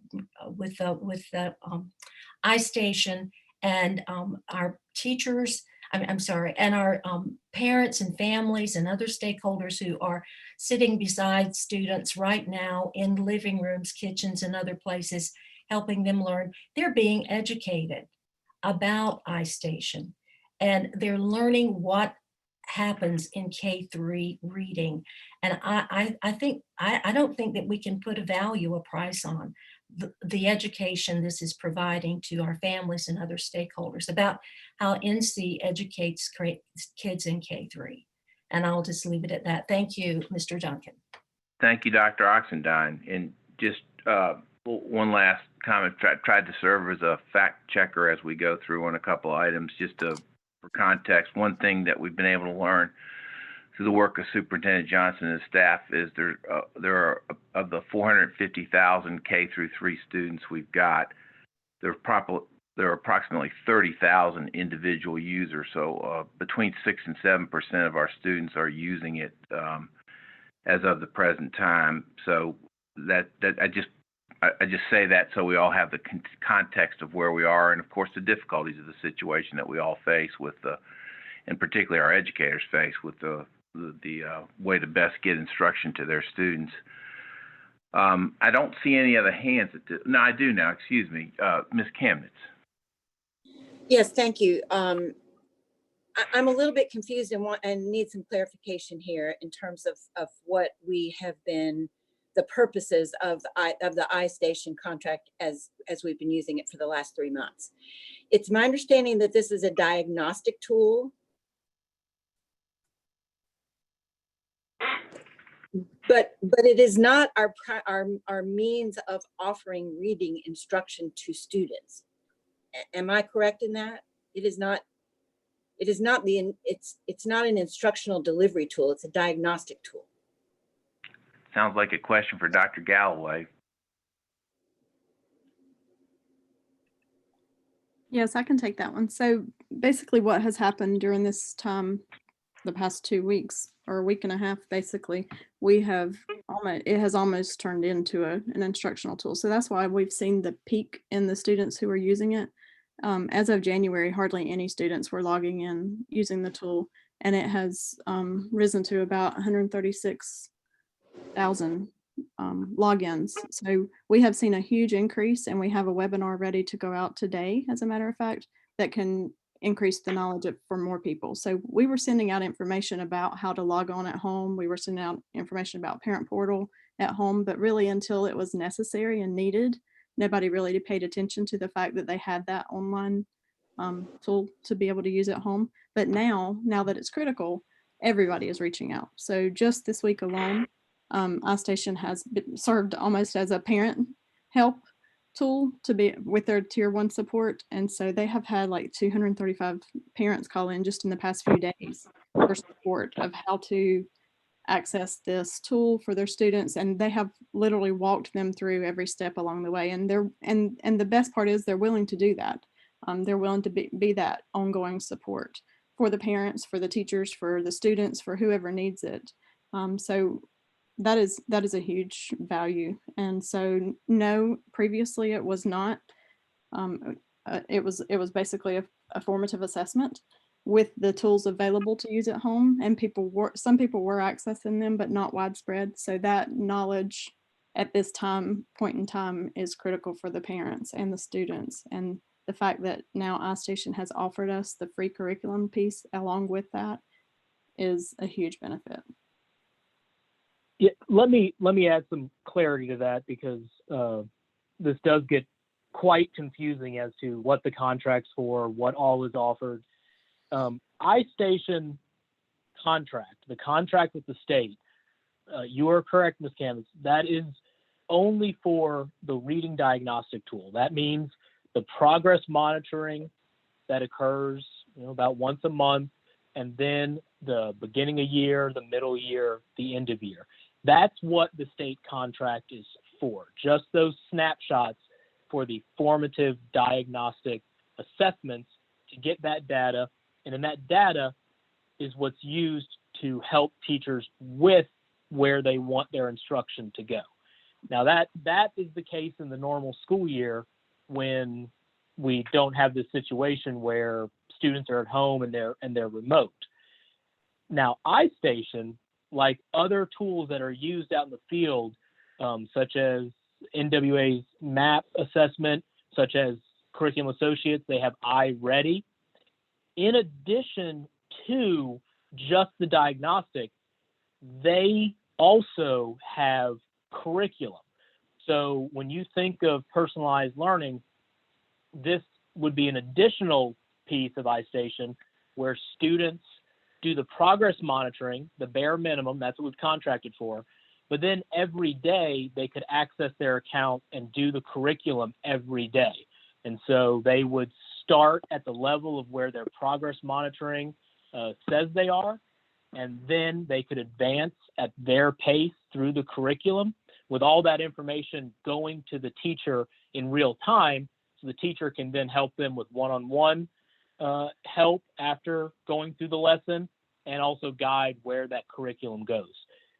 Ms. Canitz, I know it gets confusing, but you are correct in the fact that the contract we are talking about is only for progress monitoring and the EOI, MOI, BOI. That's the contract that was approved by the State Board of Education in May 2019 for 3 years. Districts had the option of whether they potentially wanted to purchase the additional curriculum to use through the school day along with the diagnostic, or many districts were already using a tool such as iReady, which got all the information, but also had the lessons throughout day after day. We only are still talking about contracting for the progress monitoring and the end of year assessment now, which would be that very valuable snapshot to understand what happened to our students during this time. What iStation has said to us just within this last week is, in addition to that progress monitoring and that EOI, we are going to turn on the curriculum at no charge for the reading lessons, the math lessons, and even the Spanish lessons. This is Mrs. White. I have a question. Yes, please, Ms. White. Sorry.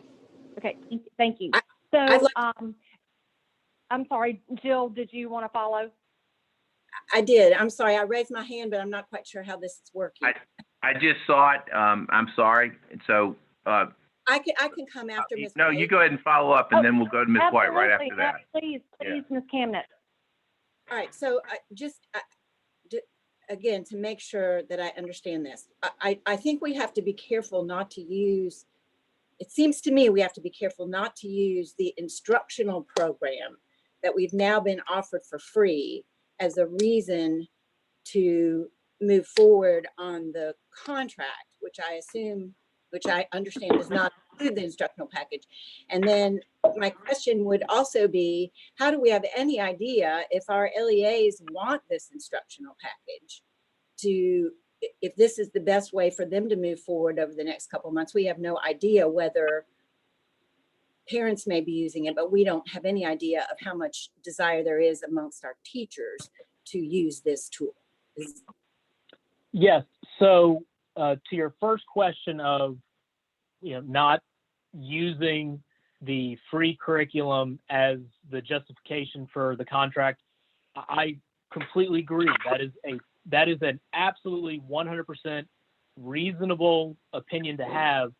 And even with that, you can still vote yes on this amendment, because I really feel like, we're losing sight of the fact that this progress monitoring is required by legislation.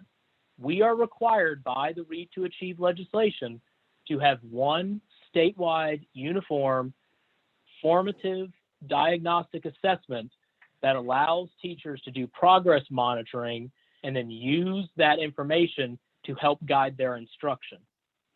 To your point of whether or not people want to use this curriculum, that absolutely would be a district by district decision. We would not be paying for that curriculum. So I would imagine a lot of districts are going to be very interested, because it's already built into the system they're using for the progress monitoring, to tie that to lessons that can help with remote learning. But we, again, as was answered in the responses to the questions to the state board, if we wanted to do this as a state entity, we would actually have to enter into a separate contracting process in order to pay for this.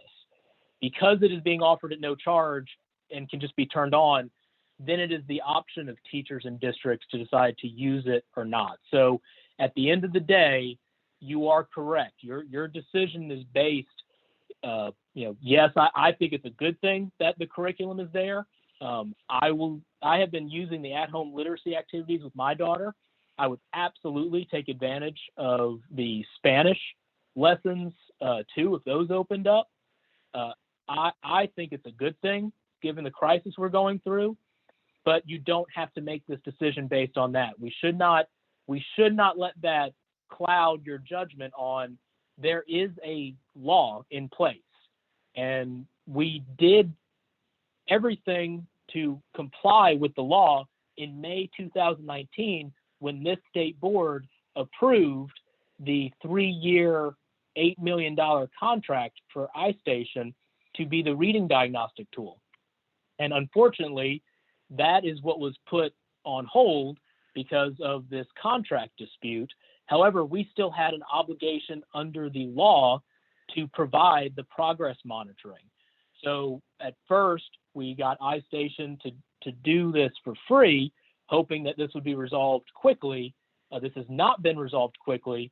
So then DIT approved this new contract we're operating under, and DIT approved this amendment to extend this contract until hopefully we get resolution of this situation quickly. But again, I cannot emphasize enough. One, this is to make sure you're complying with the legislation.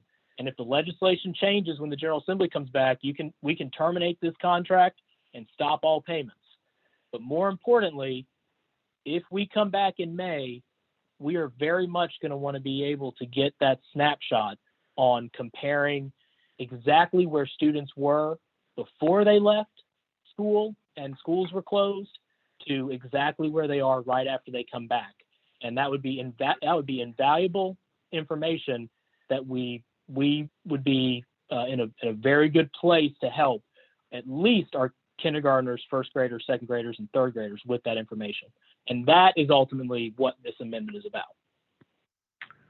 All right, Ms. Camus, did that complete your questions and/or comments? Sorry, it takes a minute to unmute. Yes, thank you. That's very helpful. Thank you. Ms. White?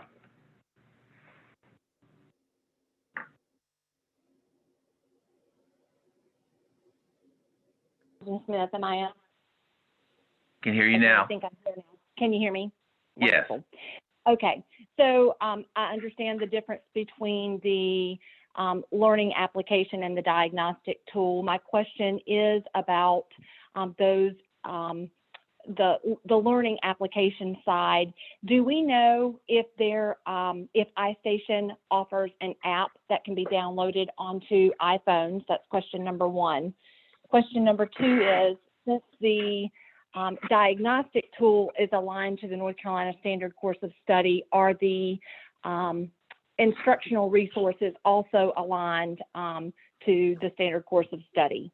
My interest in providing equity of access to students across our state that might not have an iPad, but if it could be downloaded on a phone, that might provide additional opportunities for students to learn. And perhaps the low numbers represented at the current time is because teachers had not previously set up individual ID numbers for students in their classroom. Is there any validity to that statement?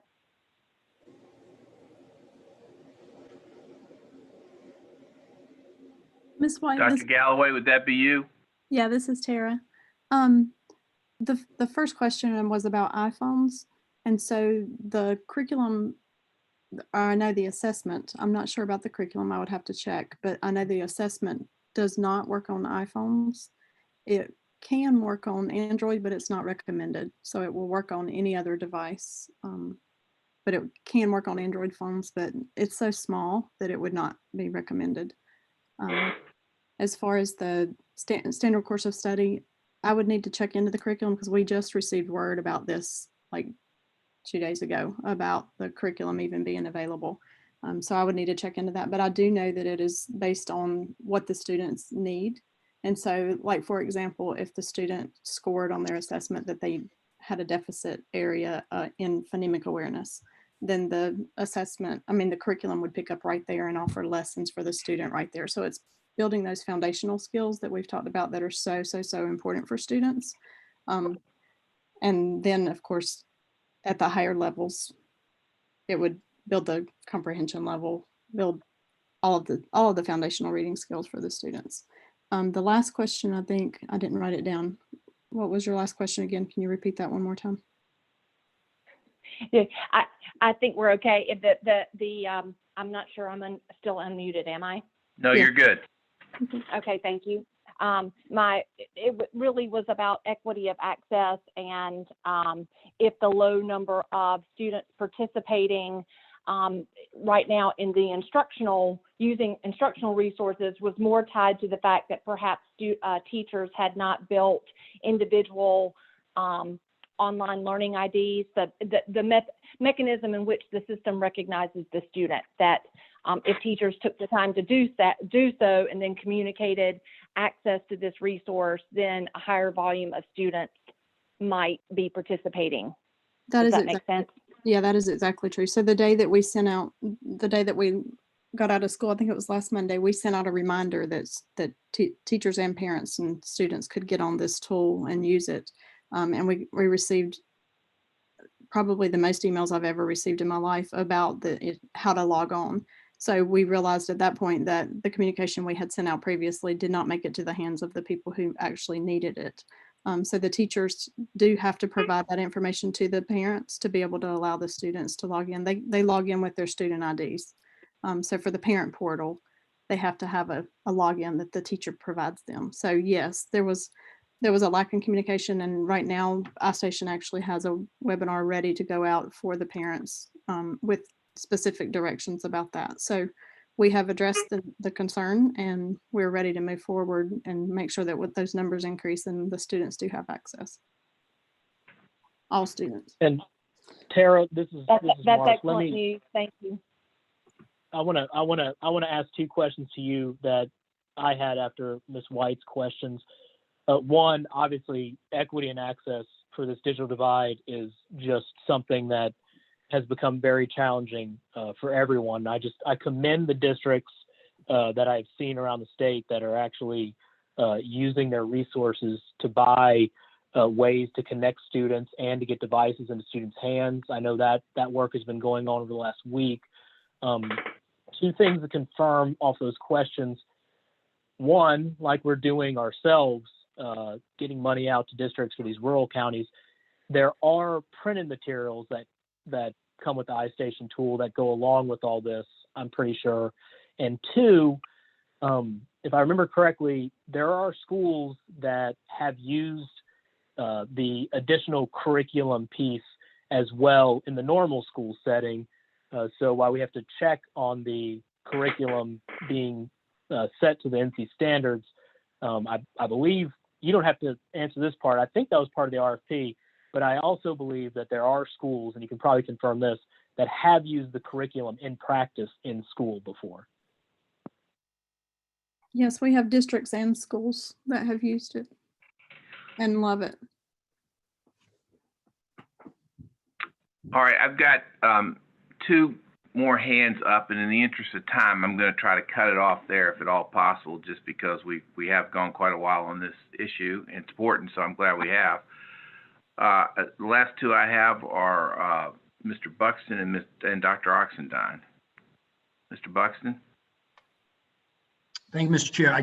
Because this kind of crosses over into Student Learning Achievement Committee as well, just a couple observations. One, I think we should say, kind of on the record, everyone in this board is in favor and appreciates the critical importance of a diagnostic assessment. Everyone is in favor of formative assessments. Everyone thinks it's important for teachers and schools to have the data to inform instruction. That is clearly important. Everyone also knows we're in a different moment than having all of our kids in school. And the question before us is, do we want to spend $1.2 million in the next 4 months, given what the character could be, or even a couple $100,000 a month to provide a tool that we may not be able to administer, that we are asking to be waived, that we don't know that in the near term, students can even get access to, whether it's on smartphone or with connectivity issues or potentially by print. And that even if we can do and they have access to progress monitoring, I don't know that we could call what the progress monitoring would capture as valid and reliable, because we have no way of understanding how it's being used at home vis-a-vis parents, siblings, whatever it might be. I don't believe we could say to the legislature, we've got valid and reliable progress monitoring and formative assessment. I think the legislature certainly understands we're in extraordinary time. So we all believe in the importance of the tool. I'm just suggesting that the importance of taking this 1.2 million and letting us save it now and use it on this next contract when we are going to get it back in place seems to be the prudent move, given the unprecedented nature and given the degree to which the tool can't allow us to meet the statutory obligations. And we can revisit it if in fact the legislature were to come back and suggest something different. There's just not a reason to me to start spending money given all those factors. So with that, I'll stop. Thank you. Dr. Oxendine has the last word. The last word. Before I get in too much trouble with our chair. The last word is this. Again, I will reiterate the fact that we, no matter how we feel about iStation and the back and forth debate about iStation for the last several months, we know iStation. Our teachers understand iStation. They may not be thoroughly pleased, but they were not thoroughly pleased with M-Class. Going back to my early days on the state board, I recall numerous debates about M-Class, and most of them were negative, not always positive. I would not want to have our school systems in a lurch, twiddling their fingers, pulling out their hair, trying to figure out after next week, the 31st of March, how are we going to provide reliable, consistent, standards-based instruction in K-3 reading. And K-3 reading, as each board members know, we have talked about it endlessly, is the foundation of literacy in the education of our kids. I would hope that if we move forward with this item, that our parents will be provided the necessary support they need to be as highly efficacious as possible as they work at kitchen tables and other places in their homes to educate kids in reading. Thank you, Vice Chair Duncan.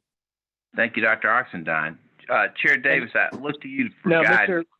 Mr. Duncan, I would love just one more thing, just for complete clarity and transparency, so it doesn't get lost.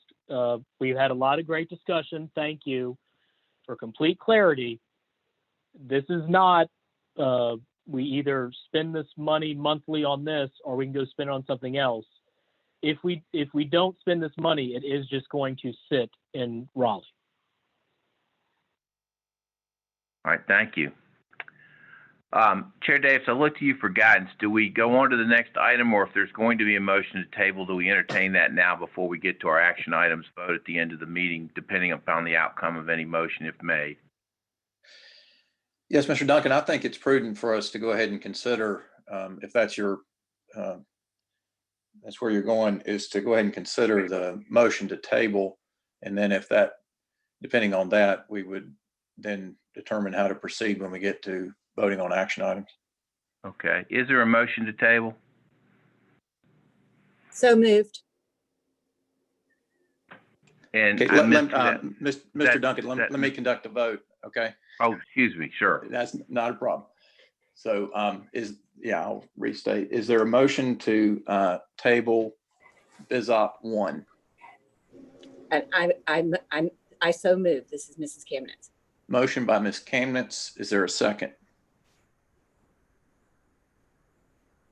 Second, And second by JB. Mr. Buxton. Any discussion on the motion? Chair Davis, I would say for Yes. clarity purposes, it would be to table only till such times as we have clarity from the legislature as to whether there'd be a waiver or not in this area, at which point we would revisit it as needed or if needed, just so the record's complete. Thank you for the clarity, Mr. Duncan. Hearing no other comments, Dr. Townsend Smith, will you call the roll to capture the vote? Yes, sir. Mr. Buxton, Yes. Dr. Oxendine, No. Ms. Kamnitz, Yes. Mr. Keenan, Is this the vote to adjourn or to table? Mr. Keenan, Yes. thank you. Mr. Hall, Yes. Dr. Tipton Rogers, Yes. Ms. White, No. Mr. Ford,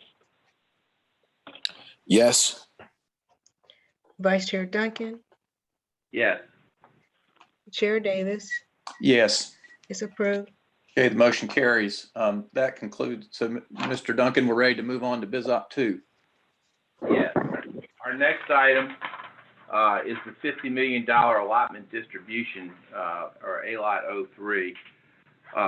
This money was designated by Governor Cooper and asked to be distributed to the LEAs. The money is made up of $38.5 million from the fiscal year 2019-20 summer reading camp funds, $2.97 million from unexpended fiscal year 2018-19 summer reading camp carry forward.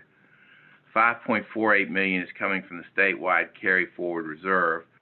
A little over $3 million is coming from state emergency relief and disaster reserve. There was some discussion about whether the department could hold some amount for purposes of perhaps efficiently accomplishing some tasks, but the direction we've received is that it should be all distributed to the LEAs because of the very substantial expenses that are now being incurred in LEAs throughout the state. You have received a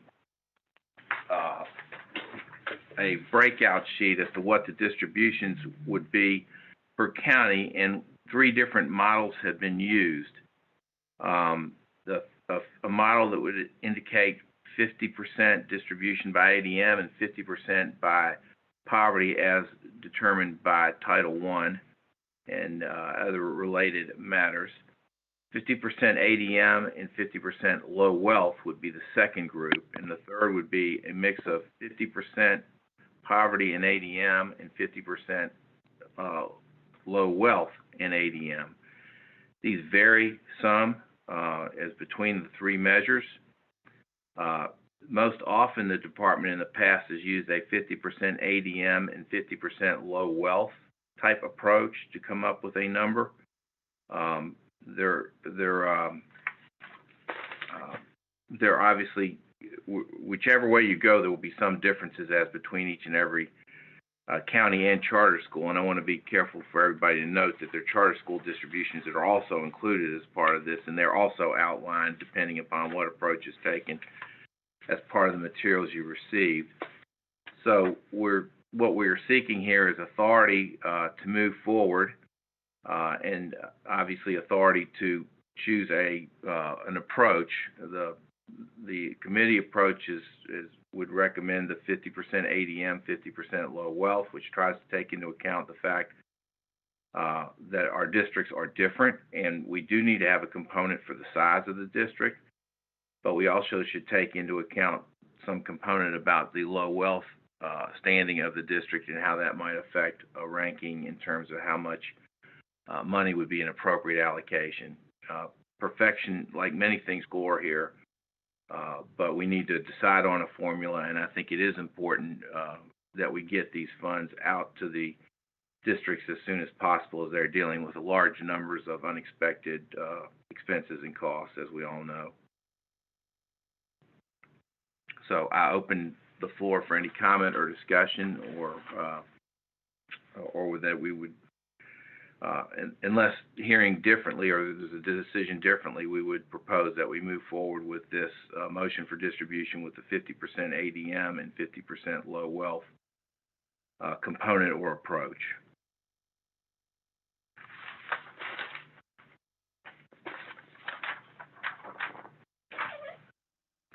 Ms. Kamnitz.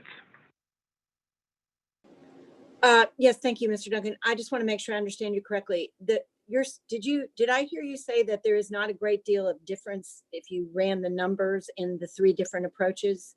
No, I said there is a difference. I did not say there's not a great deal of difference. There is some difference between the three numbers, which is why this is necessarily an imperfect process. There are different counties will undoubtedly like whatever formula shows them to have the highest amount received. That would be the one that would be most attractive to any given LEA or any given charter school. I feel certain. Okay, so of these three methods, all of which take into account poverty in some way, shape, or form, there still is a pretty substantial difference to districts depending on which one we choose, but we don't know. Yeah. You can't generalize that difference. It's just a county by county difference. It is a county by county difference. I'd say the single biggest difference, if you study the papers, is Mecklenburg, if it's a 50% ADM and 50% poverty ratio, Mecklenburg has a higher amount, significantly higher than it does under the other two formulas. That was one of the biggest differences I could look at as I looked quickly in terms of percentage differences. But there are other differences all around depending upon what method for every district and every charter school in our state. Thank you. Yes.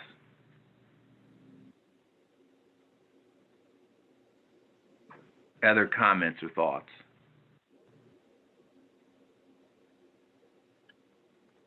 I have two other people have, so let me just ask, I have two people who have raised their hand, but I don't know who, so.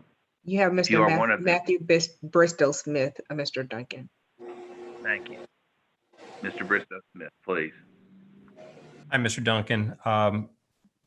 So school systems and LEAs are responding to the conditions on the ground as best as they see fit. And in some cases, we see districts that are running yellow school buses and employing their classified staff to distribute lunches.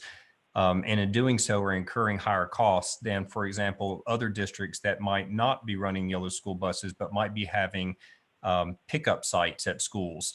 And so their transportation costs are different. And I wondered if in any of these calculations, the actual expenses that LEAs are incurring are factored into this, this model for who gets what funds.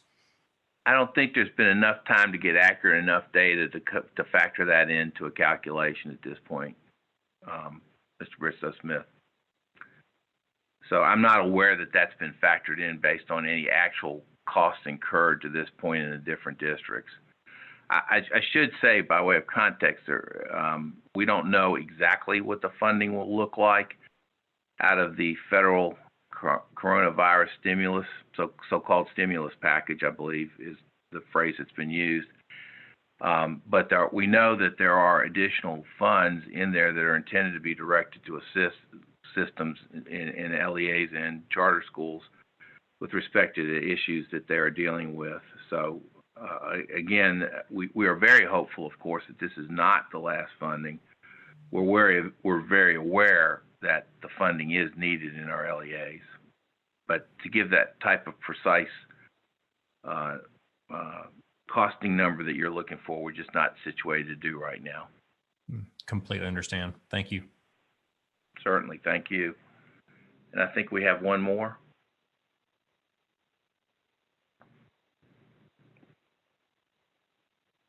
Perhaps not. Okay, well, not hearing any questions, this will be a matter that we will have as a matter for first action on first reading.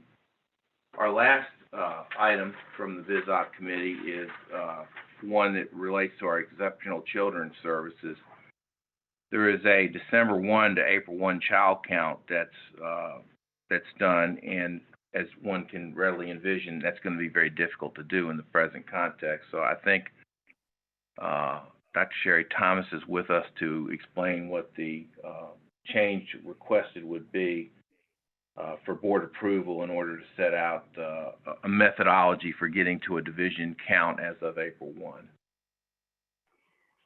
Good afternoon, board members and Superintendent Johnson.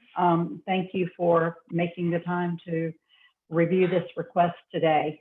As Vice Chair Duncan said, we are scheduled to do an April 1 child count, and that generates the special education dollars for the state of North Carolina. So this doesn't involve our federal requirement that we've already submitted through the December 1 child count. And because districts have been closed buildings for 2 weeks, because IEP meetings have not been able to happen that needed to ensure children were found eligible to be on this child count, if we do a regularly scheduled child count, asking the districts to verify and then certify their data and send those reports to us by April 15th. They will be missing a great many students that we know would have typically been on that count. That will in turn affect their funding for next school year through our PRC 32 fund stream. So what we are asking in conjunction with the state data folks that are at DPI is that we take over the last 5 years, both the December 1 child count and the increase that happened in that year to the April 1. There's always a rise in the April 1 child count because we've been in school longer. And what we're asking is to use a statistical formula that this group is working on to generate what the projected increase would have been had we been under normal circumstances, and allow that to be the child count for April 1 for us to then use to submit for our budgeted funds for the state aid. And I'm happy to take any questions or provide any other clarifications as needed. Any questions for Ms. Thomas?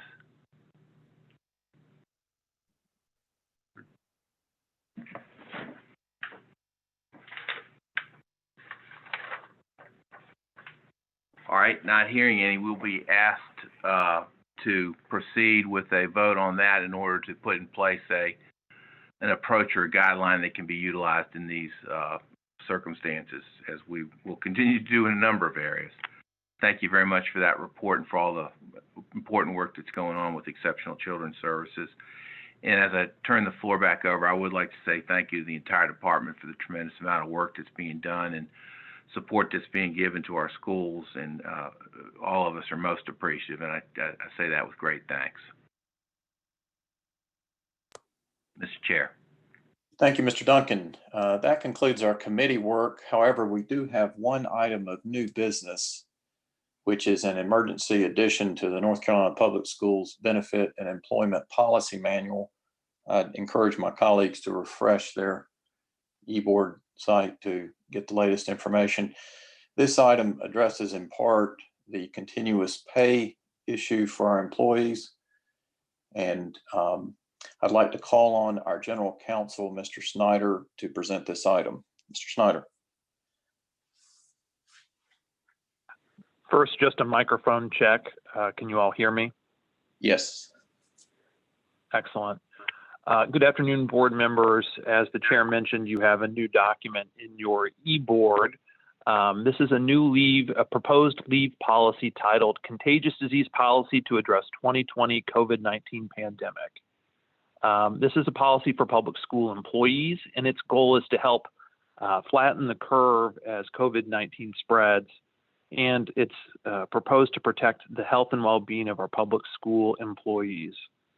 As the chair mentioned, this is a proposal in response to requests from school leaders across the state for additional support for their employees, as well as requests to have the tools and flexibility to continue their operations during this most unique of times. The draft proposal also represents a move to more closely align the public school staffing practices during this pandemic with responses taken by our state's Office of Human Resources for state employees, as well as workers in the UNC system and approaches used by the community colleges. First, before turning to the substance of the proposal, I'd like to talk a little bit about the process. This draft proposal is the result of collaborative efforts from department leaders, including Alexa Schaus and Tom Tomberlin and Eileen Townsend, members of the governor's office that are involved in the emergency response, notably Jeff Coltrane, colleagues from our offices of state budget management and human resources. We've also enlisted some local expertise, including a district superintendent and some well-respected local attorneys to help us stress test this preliminary proposal. I'll also add that members of the General Assembly, of course, have been hearing a number of questions from districts and from public school employees, and they have urged the board to take efforts similar to this. So the second would just be a quick note about the document before we turn to the content. I think all the drafters would recognize, as Dr. Cohen at DHHS has stated on numerous occasions, that we remain in a quickly evolving situation. And again, one of the primary goals of this draft policy is to help flatten the curve, and we're going to have to remain responsive as we get medical data to help drive our employment policies for public school employees. And secondly, of course, as you all are very well aware, it's a very complex system we have for K-12 education in the state. And no doubt there are numerous unique circumstances that are probably not contemplated by this short three-page document. So my expectation would be that guidance will follow to our local leaders soon, as inevitably circumstances will present themselves that will need to be addressed. So turning to the actual document, we'll just walk through it, as I know many of you may have not had a chance to look at it in great detail. I'll tell you, we finished it at 11:30, so it's freshly uploaded. You'll see at the top that it articulates the goal to protect public health and safeguard our public school employees. In the second paragraph, it talks about to whom this is available for. And so this would be a benefit policy applicable to our local education agencies, innovative school district, as well as our regional schools. It indicates that this is a policy that charter schools may adopt. And it makes a note about, virtual schools, as those have a different sort of operation than our brick and mortar schools. You'll see the note here that this is for a period covering April 1st through April 30th. That time period is in line with the current guidance from OSHR, our State Office of Human Resources. So we're going to try to stay in line with them, again, with this idea that circumstances may very well change here in the coming weeks, and we may need to modify the policy. So we're taking it a month at a time. The third paragraph underlines guidance that the board and the governor's office and the department have been stating now since the school closure from Executive Order 117, and that's that public schools are encouraged to provide those remote work opportunities for employees to help limit the spread of the infection. Moving down into the first section of the document, board members, you'll see some discussion here about mandatory employees, high-risk employees, non-mandatory employees. These help define who is eligible for this leave. These terms are slightly different than what we would see in the state human resources manual, and I think that's a notable difference that these exist within the state board's policy and benefits manual. These are not the exact same definitions as those in the OSHR manual. So that's just a notable piece that we'll be pushing out and reminding our colleagues in the field about as they begin to implement this policy. But you'll see a definition here for mandatory employees are those who are directed by their supervisor to report to work at a designated work site other than their personal residence. The folks who we're really trying to focus on here are those frontline public school employees who are supporting efforts to respond to COVID-19, in particular transportation workers, our child nutrition workers, and others who are central to operations at the school and manage those facilities. Again, we'll provide guidance to help districts operationalize those who would be mandatory employees. Again, those are folks who are not eligible typically for telework or other kinds of remote work options.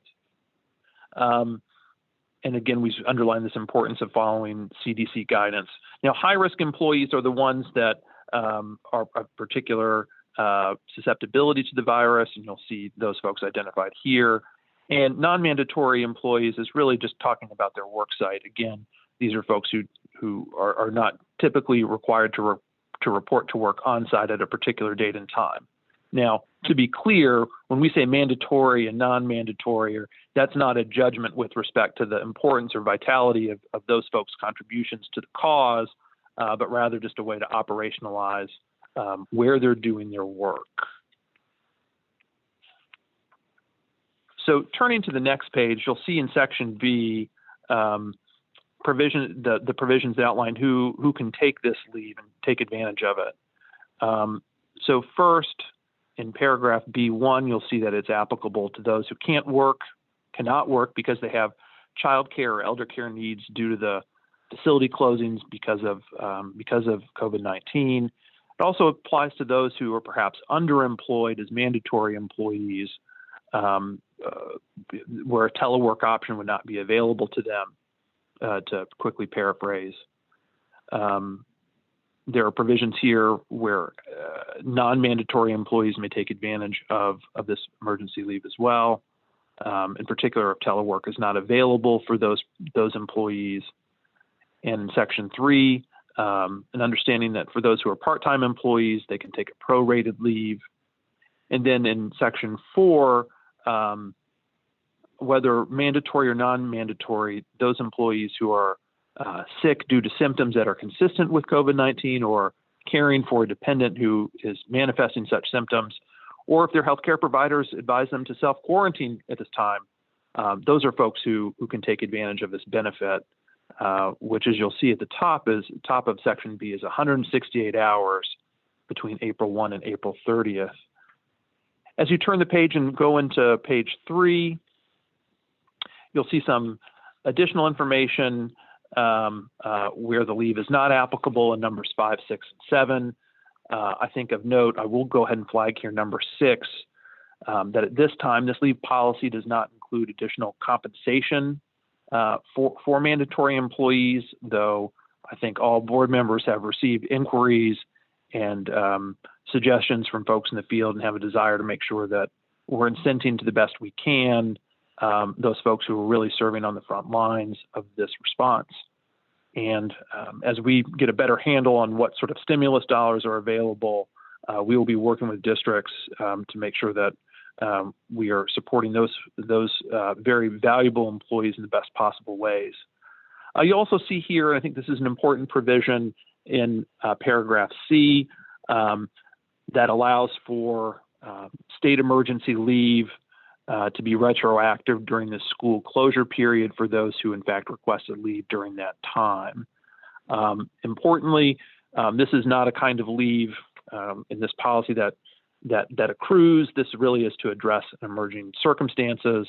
There's no additional sort of, extras that are accompanying this, but it's really just an important response to protect our employees and serve the public health mission that we're all endeavoring to do our part in.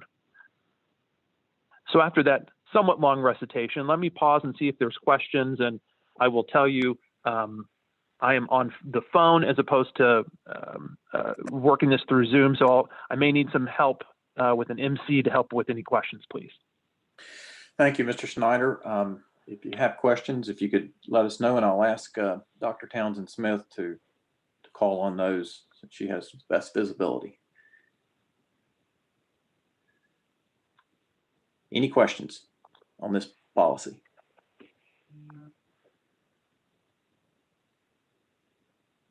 Okay. Hearing none, thank you, Mr. Snyder. The motion then that we'll act on is to approve this policy for addition into the employee policy manual. Thank you again. All right, board members will now proceed to voting on the items requiring action from our SLA, BizOp, and new business work. At this time, I ask for a motion to approve SLA 1 and 2, BizOp 2, which includes the option of 50% ADM, 50% low wealth, BizOp 3, and the emergency addition to the North Carolina Public Schools Benefit and Employment Policy Manual as presented. Is there a motion? Make a motion that we approve. Motion by Mr. Hall for approval. Is there a second? Second by Mr. Ford. Second by Mr. Ford. Any discussion on this motion?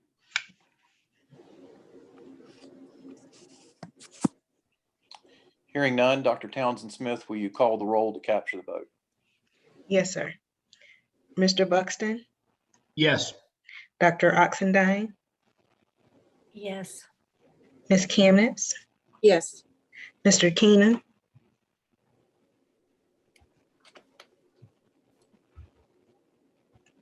Mr. Keenan, Yes.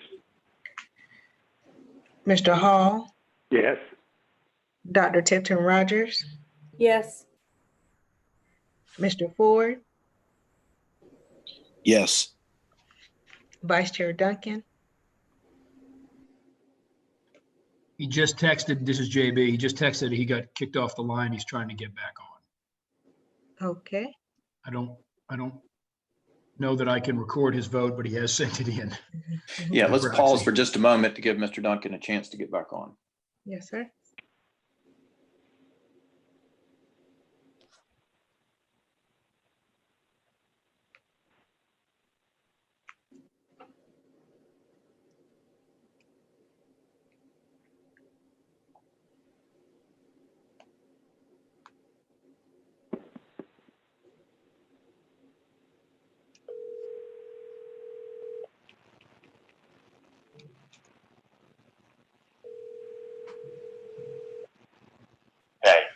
Hey, I'm gonna hold my phone up to the computer so one can hear, okay? Very good.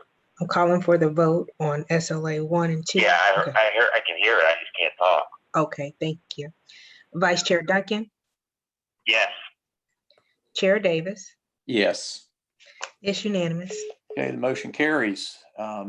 This concludes our items for this board meeting. My thanks to our staff for all the work, particularly short notice that went into completing the work of this board at this meeting, and particularly to our staff for assisting with ensuring that we could conduct this meeting virtually while maintaining our streaming capabilities for the benefit of the public. At this point, I would ask for a motion to adjourn this March 27th, 2020 State Board of Education meeting. Is there a motion to adjourn? So moved.